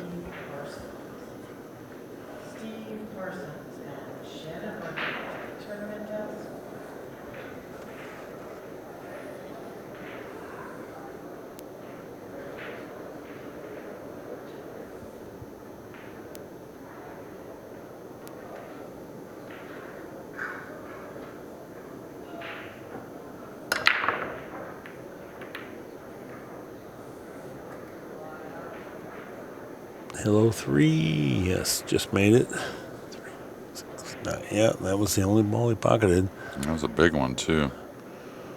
Tough shot here on the one because there is a little more angle. He's got to carry it down the table. And when you're close to the ball, it can get a little distorted. You don't really get a shot line of some sort to really use.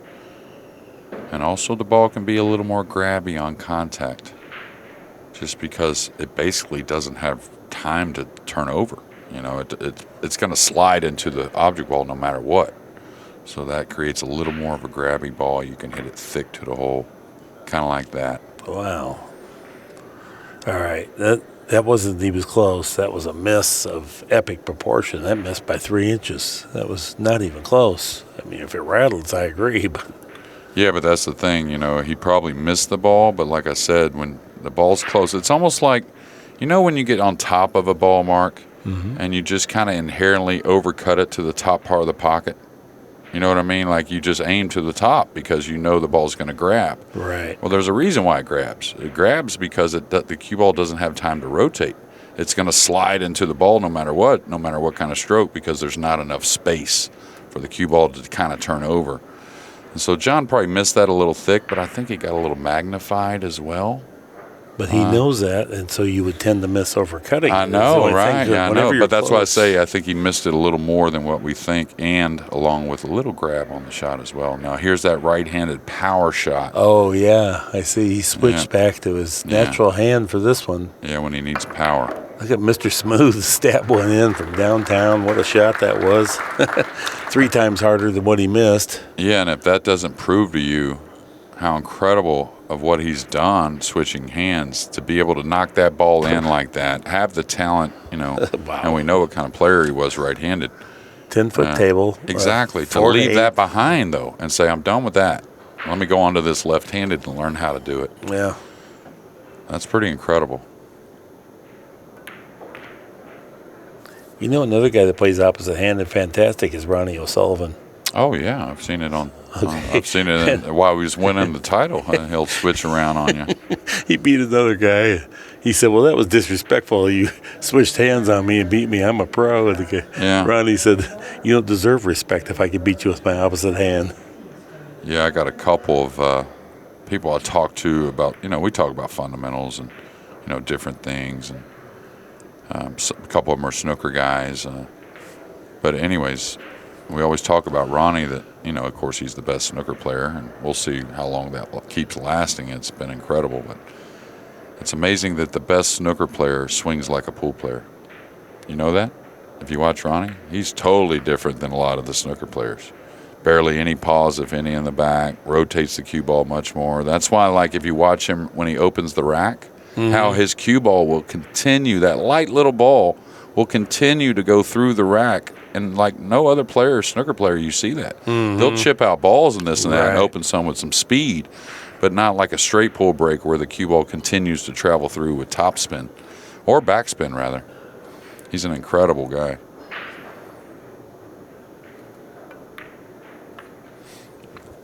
One time we were together in Chicago, and he was playing 8-ball on a 9-foot table, and he was shooting at balls that I've never seen another pool player shoot at and making them effortlessly. I mean, it was he expected to get them. I'm thinking, why would he play this? This is suicidal. And he just made them all. Yeah. Had fun, laughed. He was a great fun to be around. Real blessing for Q Sports to have Ronnie O'Sullivan involved. Oh, this is funny here. I like to be above this, near going towards the head spot a little more with the cue ball, where I'm cutting the 8 and coming across.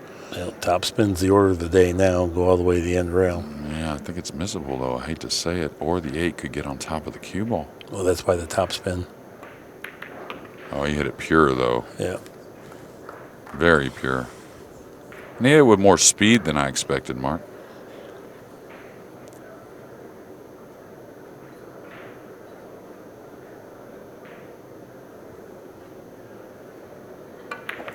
And I don't know, when it comes to Ronnie, I haven't watched enough snooker to say for sure, but I think it's his brain that really gives him the separation from the rest of the guys.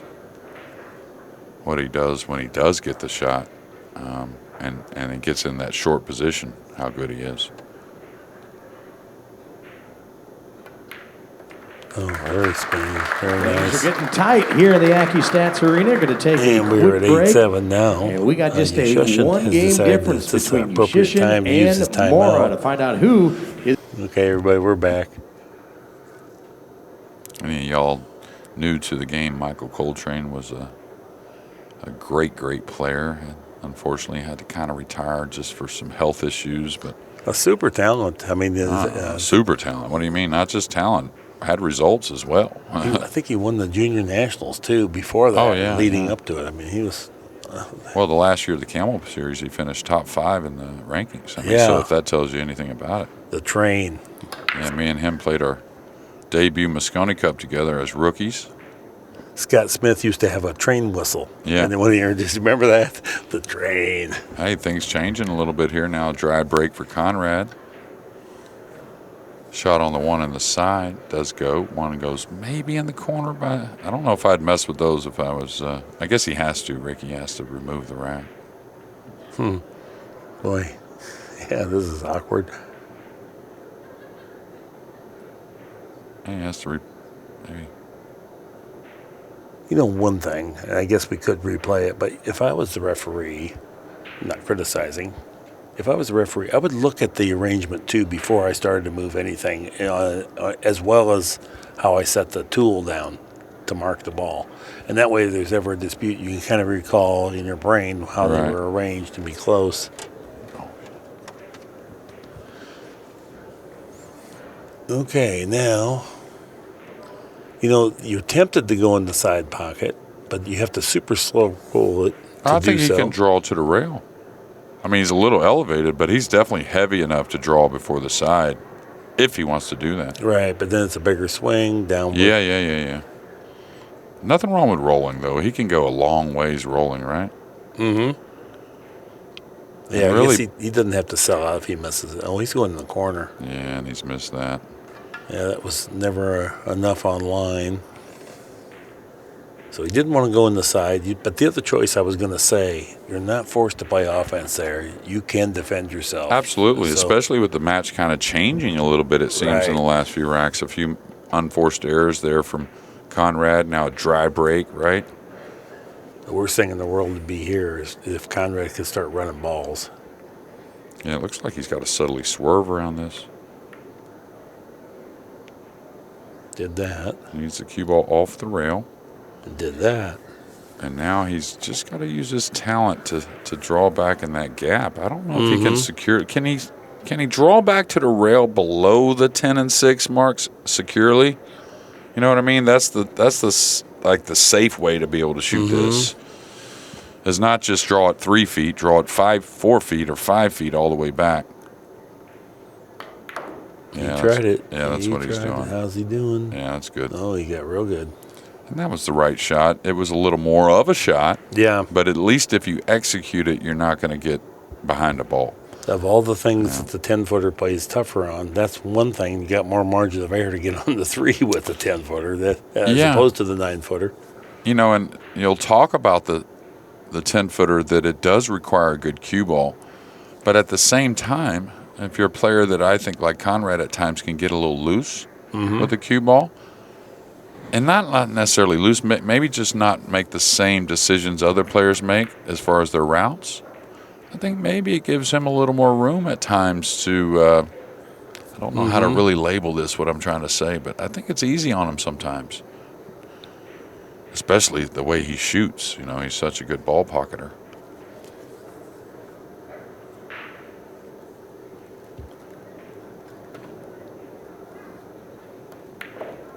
He kind of punched it. Did not get the rotation on the cue ball that would have led him another 3 feet, which would have made life way better. Yeah, and this is funny. This is an easy shot to overcut, trying to get a little better on the 7. I don't think there's a real problem. The path is okay, but for some reason the players want to overcut this shot sometimes. He hit it perfect. Gorgeous shot. Really nice. Avoiding the 9 narrowly.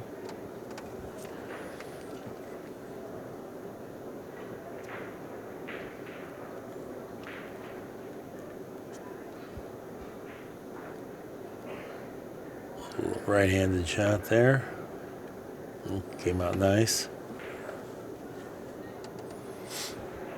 And he had a, 8-4 lead before losing 3 games in a row, so.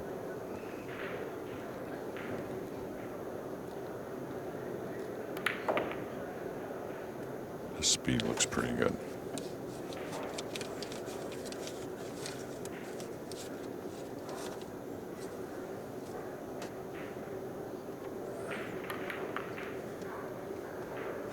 All the way over and across to fall perfectly straight. Yeah, this is I mean, it's easy to second guess, but Morra really needed to do something better with his ball that he missed there. Let Juszczyszyn back to the table and get his stroke back, get moving, feeling comfortable, momentum. Yeah, because he was sitting on a missed 5 ball, right? I mean, not stewing maybe, but that was the last one he shot. And to come up and not leave him something easy is just huge right there. And was on the verge of losing 4 consecutive racks to tie the match. You know, kind of now it's 9-7. That's I think it's hard to pull the trigger on the safety there for these guys. It's just how aggressive they are. I was the same way. You know, it's just hard to pull the safety there. I mean, open shot. Then I think he should have rolled it in the side. I think I like the side a little better myself. Yeah. If you're going to play offense, I think you should roll it in the side. Well, you don't have to sell out if you do. Well, I think he was trying to hold the line on the one that wasn't quite there. You know, if he hits the one more towards the pocket, he has a little chance of leaking the cue ball a little long for the 2. So. No, for sure. Yeah, and we all favor the side that helps us with the cue ball, and then forgetting that it won't go in the pocket when we hit it there.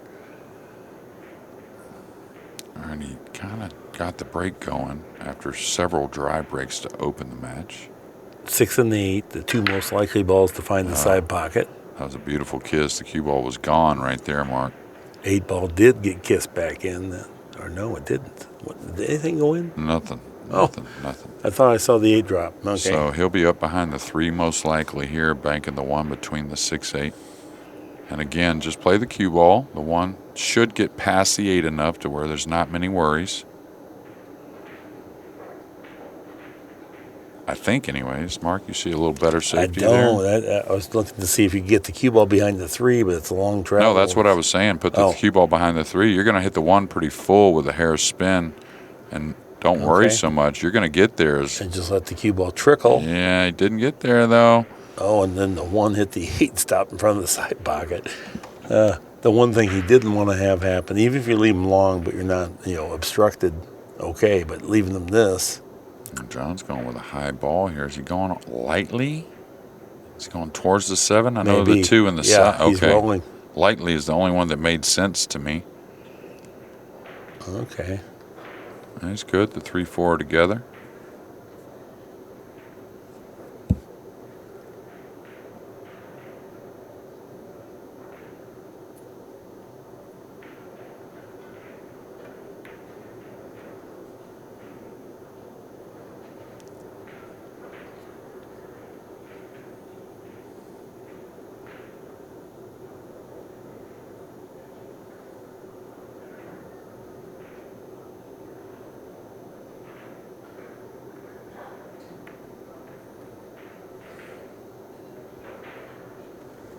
Just a hint flat, but he's okay. He can maneuver the pocket, hit this close range, create an angle.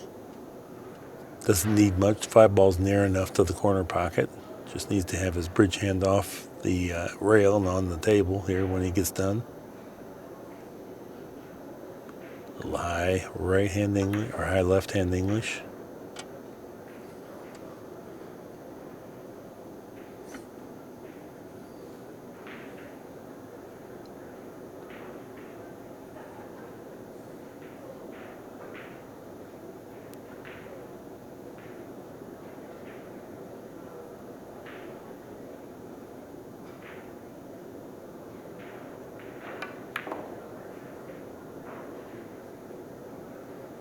Very nice.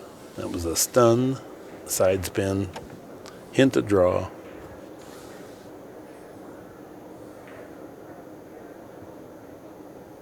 Just going to trickle this ball 3 or 4 inches to the right.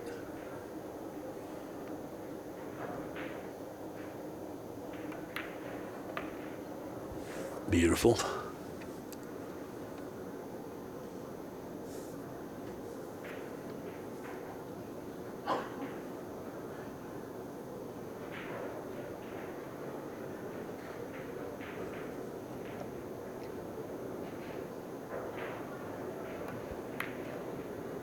Look out, 9 ball. Yeah, he's all right. I know, but you hate to flirt with that. Absolutely. Right? Because you don't have to be that close to the 8. Is he drawn out? I would just pinch it over an inch or 2. Okay. Didn't think he would come across it like that for the opposite corner. But in a good position now, and looks like another 1-game scenario here late in the match. Mark? Well, big run out here by Morra.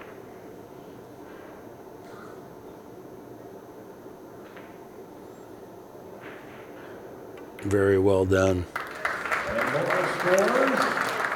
9-8 now. Yeah, we have a legitimate match. 862 to 880. Anything above 850 at this juncture of the match is exceptionally good.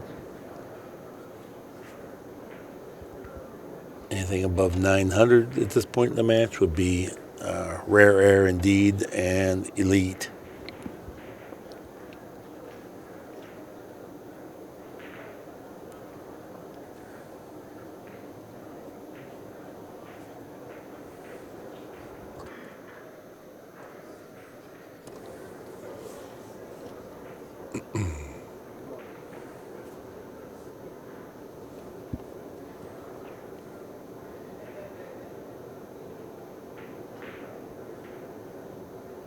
Care with the aim here. You can see he's heightened awareness up.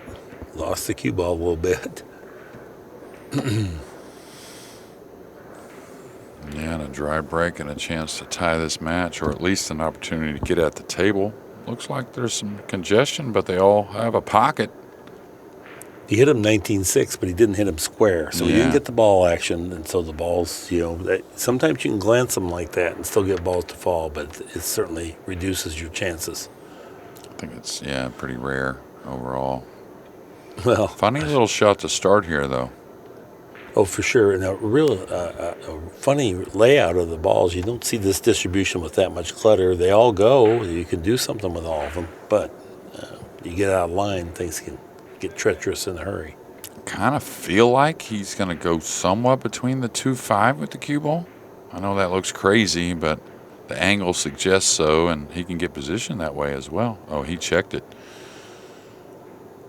Well, now what? Yeah, that's what I was wondering. I thought he might go natural, maybe Yeah. getting to the back of the 2, maybe getting for the 2 in the corner up by the 7. Of course, now he's all kinds of safeties if he doesn't want to attack, but it looks like he's going to shoot at this cut shot going into the 4. Now, is the 4 going to knock the cue ball away off of a double kiss? Oh, wow. Played the billiard. Yeah. Got the nice bump there that does leave a shot, but still tough. And look where he's put the 4 ball. It doesn't play in the side, so position on the 4 is going to be some type of tight position, that's for This sure. really all stemmed from him not allowing the cue ball go at the 2 off the 1 ball Yeah. like you suggested, and then trying to get it out there now. Now he's kind of in that do or die zone if he's going pocketing here. Yeah, the 3 doesn't pass the 8. He doesn't want to float this. Where are you going for position? No, that's exactly it. Well, he floated it. He's And overcut it. And this may be his undoing this rack. Yeah, the most inopportune moment to have this. And I'm trying to see how you would try to get at this 4 in a more secure manner. Nothing nice. I mean, you could fall perfect on the 3 where you could draw into the 5. That would be ideal. Oh, he may have gotten a friendly kiss here. Kinda, maybe. He's got a pocket. He may have to go for the position here on the 3. If he's got a pocket by the 9, he may have to go to drawing the ball 1 rail back over. Looks like he's going forward for the safety behind the 9. Ooh, that's lethal. Yeah, got the 3 past the 7. Nice. Keep the curve shot away. He's got to go before the side pocket and open it up with left. Is that? I don't know. He may bend it past the 10. Oh, It looks okay. like he's shooting your shot If he before the is, side. you can't go high velocity. Now you got to allow it to take a little bit. He just wants to bump the 3 anyways, right? You just want to bump it, That way it gets on the side rail maybe. Mm-hmm. You got to remember that the 4 is triple tough. So you just making a secure hit on the 3 is pretty good. And he may have gotten him just perfect here where he can play the 3 in the side and maybe hold some type of shape on the 4. Might even be able to go forward and either go in or off the 5. That's Oh, what I he's said. It using looked 7. like. Oh, he missed it. Well, he put the 7 in a tough position. This rack got real interesting now. Can he There's gonna be shave some this? play. Can he shave I this don't and think put it so. underneath the 3? The 3 underneath the 4 for and safety, go you're to, saying. yeah, Okay, go. I thought you meant for offense. I don't think you can No. cut it that then. No, that would be. You said shave. Yeah. Is that what you meant? Mm-hmm. Yeah, I think you can then. But that was a good shot. Yeah, it was touchy as well. Oh, yeah. Big time. And of course, he wants to make it good here. Doesn't want to move the. Oh, he caught the 4. This could get a little treacherous right here for Konrad. Yeah. Played his cue ball back very thinly off the 3, by the 8, back behind the 9, and used the 9 and 4 as cover. And then we start getting into the 3 foul rule circumstance here because Konrad's on 1. Yeah, he's on 1, and John wants to do his best not to disrupt these balls much You at all. don't even have to get all the way behind the 9 here. You don't want to scratch accidentally here. But you want to keep that 3 just tucked in behind that 4. He didn't do a great job, and the scratch is on. Now, well, I guess it did work out okay. Yeah, He did he get all did. the way across, but boy, he could have scratched on that. Yeah, he's got to Okay. take a soft kick here. We need Ricky Bryant right up there on top of this one. It should be a light speed, though. And that's going to be a foul. It's going to spread on him.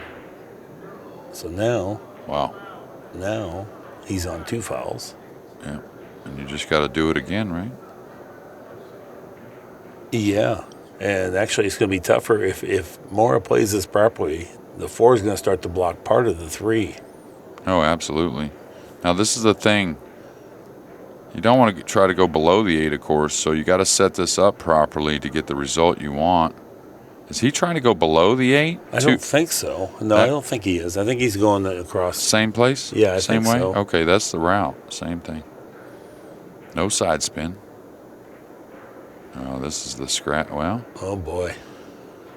Yeah, he's got some serious problems here. and the 8's more of a blocking ball now. So you warned him he's on 2. I might consider the long rail by the 10. Even if you hit this, you can scratch inside if you go side rail side to the 1 ball. So off the end. Yep, that's the 3 foul rule. To tie a match at 9 apiece as well. Yeah, we play entire Bigfoots before and never see the 3 foul rule come into play. Wow. Well done, John Morra. That's not easy to do. 9-9 is our score. Things get real interesting. Both players at 846. TPA scores tied 9-9.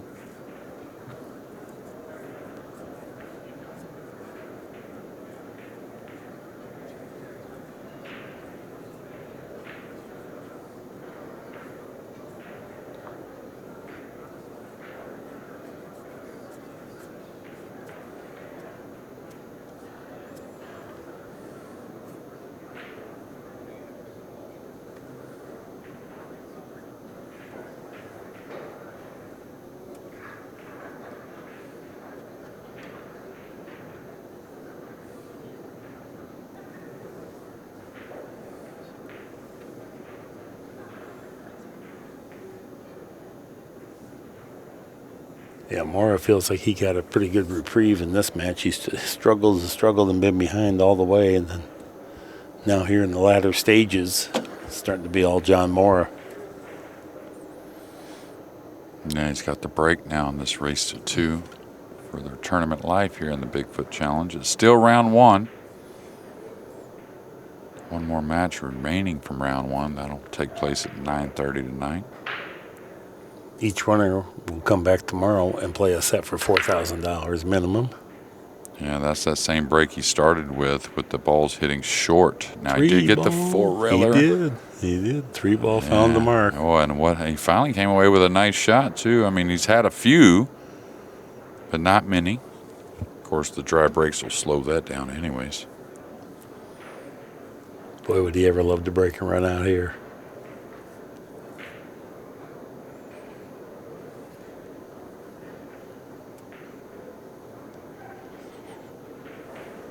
It's doable. Starts right here, getting good on the 2. He's going to stun up, I guess. Yeah, he's got a lot of options, really. Looks like he's drawing it more than... Okay, yeah, nice stun stun. up there. Because he hit that pretty hard from close range and didn't move much. Right. So he really cheated that one.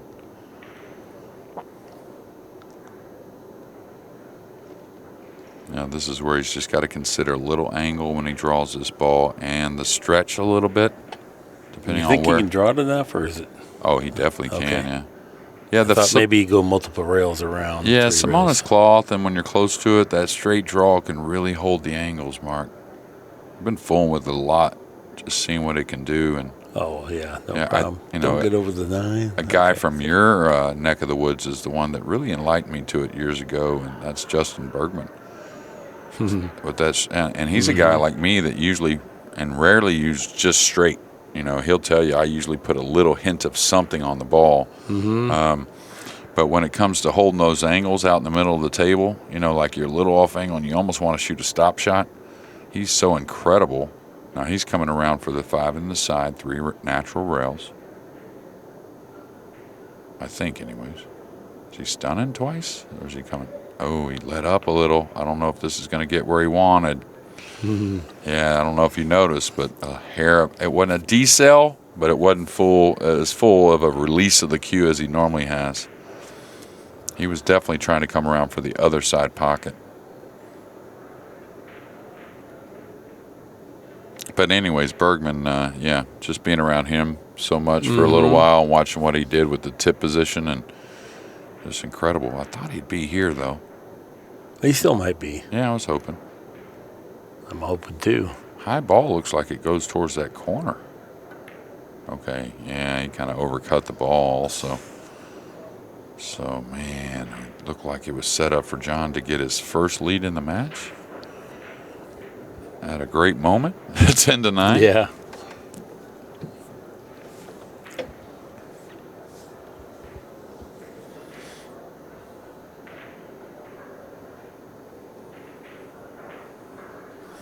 The one thing about John that I noticed, and what you and I talked about this with some other players, Mika and Jason Shaw, but if you've noticed, he hasn't really paused at the cue ball that I've seen on the left side very much at all, like he used to on the right.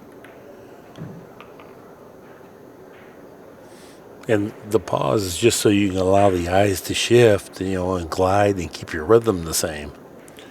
Yeah, I think it has a lot of purpose. I think it helps you with the takeaway, be a little more consistent. I feel like when I watch players, not the pros as much that get to practice and are, of course, just great, period. But a lot of amateurs and even really good playing amateurs, you might call semi-pros, they tend to get quick. When they don't pause, it just seems to want to come away a little quicker. And that's not just one player or two. I've seen it from, 30 or 40 or 50 of them, it seems like. Yeah, I agree. It's almost like a wind-up, like you're winding up to shoot it and when you don't and pause. Juszczyszyn has made it to the hill. 10-9, and he'll have the break. I tell you, John had a to move beautiful on break in the off Bigfoot there 10-ball challenge. to kind of squander Next that matchup, opportunity. And it's going to be Filler now and he's gotta sit in Atencio. the That chair and happens wait. pretty close to after this match. 9:30 is scheduled start time. This game has this has probably been our longest match time-wise. Of course, 10-9, that kind of makes sense. But going on, I think about 2 hours.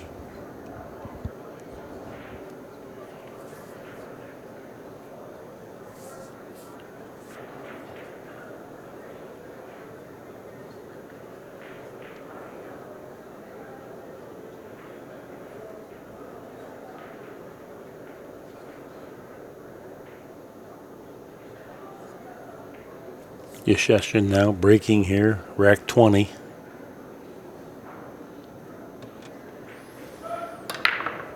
Oh, nice pop. He's in The pretty four-reeler square. looks good on the 3. That's the thing about when you don't lay off the speed a little bit. It seems like the four-reeler holds its line a little bit better. And he's got to love this. He's really just kind of 2 shots away, the 1, then from the 2 to the 4. And he's got to work from the 5 to the 6 also. But when you're playing well, you feel like you're going to win. You feel like you're supposed to win, and that helps your confidence when you see a layout like this, because you know how often you can get a no-chance layout.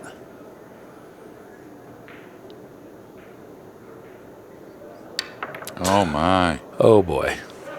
Wow. We've seen it all in this match. A 3 foul, big turns of events, a bunch of dry breaks to start. Wow, I thought for sure he was going to make a good chance there to running out to close out the match. It started off with a miscue at the worst possible time. Big shot here. On the new felt, it's easy to come 2 rails and get a little on top of the 2. Like the right English at this speed doesn't want to check as much. Yep. You see how it's coming across? Yep. He was trying to make it check with the right, and the new Now felt. here's a look. Oh, I wish we could see that again. Yeah, the It miscue. looked like he moved his upper arm there. Well, he was drawing it, right? Yes, he was. Yeah. And he's got that long bridge. And, Yeah, that was the other part of it that didn't help. yeah, the long bridge to me flattens the cue out a lot, and I think creates miscues. But No, it's just opinion based. Is he putting them behind the 8 here? 2 rails. Putting the 2 behind the 9 and 10. Should get a good feel for this one. Oh, I didn't know what he was doing there. What was he doing there, Mark? He was trying to float past that ball and hit it heavy, and now. Yeah, but why not just a high? I mean, I guess the 8 doesn't look like as big a ball. But you got the 2 on the end rail no matter what. Exactly, and you're kind of coasting into like no problems. Whereas there, you had to kind of address it and get into the ball a little bit more. And your shot has virtually 0 chance of scratching. Yeah, and like I said, I think most of the players get a good feel for diving off that second rail down below the 8.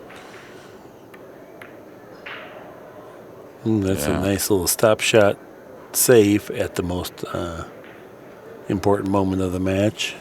Well, John's just going to have to make one heck of a kick here going at this 1 rail, maybe 2 rails between this 8 and the 2. These guys get a good feel a lot of times how often they make this, believe it or not.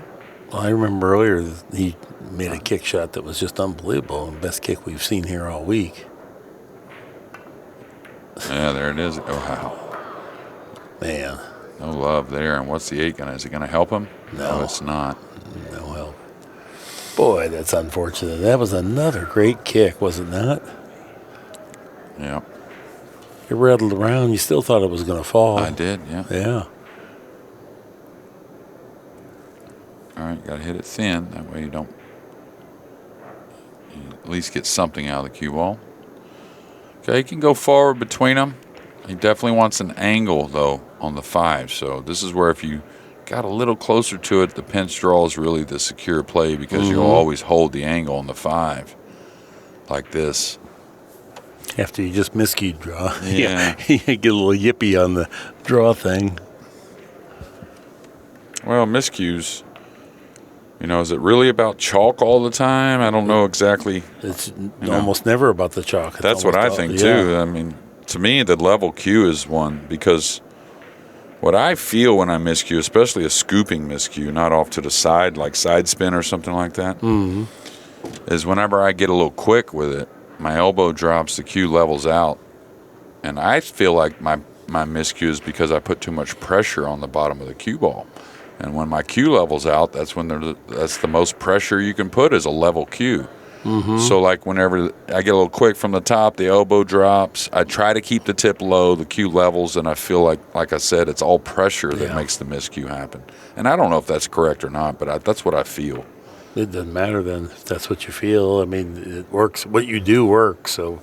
Well, the thing is, I know when I keep my angle, like Buddy Hall, that's kind of where I learned the angle of the cue on the bottom of the ball. I feel like I have no chance of miscuing just because I'm only having a portion of the tip hit the cue ball. He hit the pocket fat there. Yeah, you can see him kind of raise the hands a little bit, and there some more hands raised. And a fine match by both of these guys. All right. We'll see him again. So we'll see Juszczyszyn again moving tomorrow. On to make a hand for John Morra. We want to thank everybody for joining us here tonight. Beautiful stroke. That is our time for this time. So we got Until one more next match time. left So here long. in round 1 of the Bigfoot 10-ball challenge.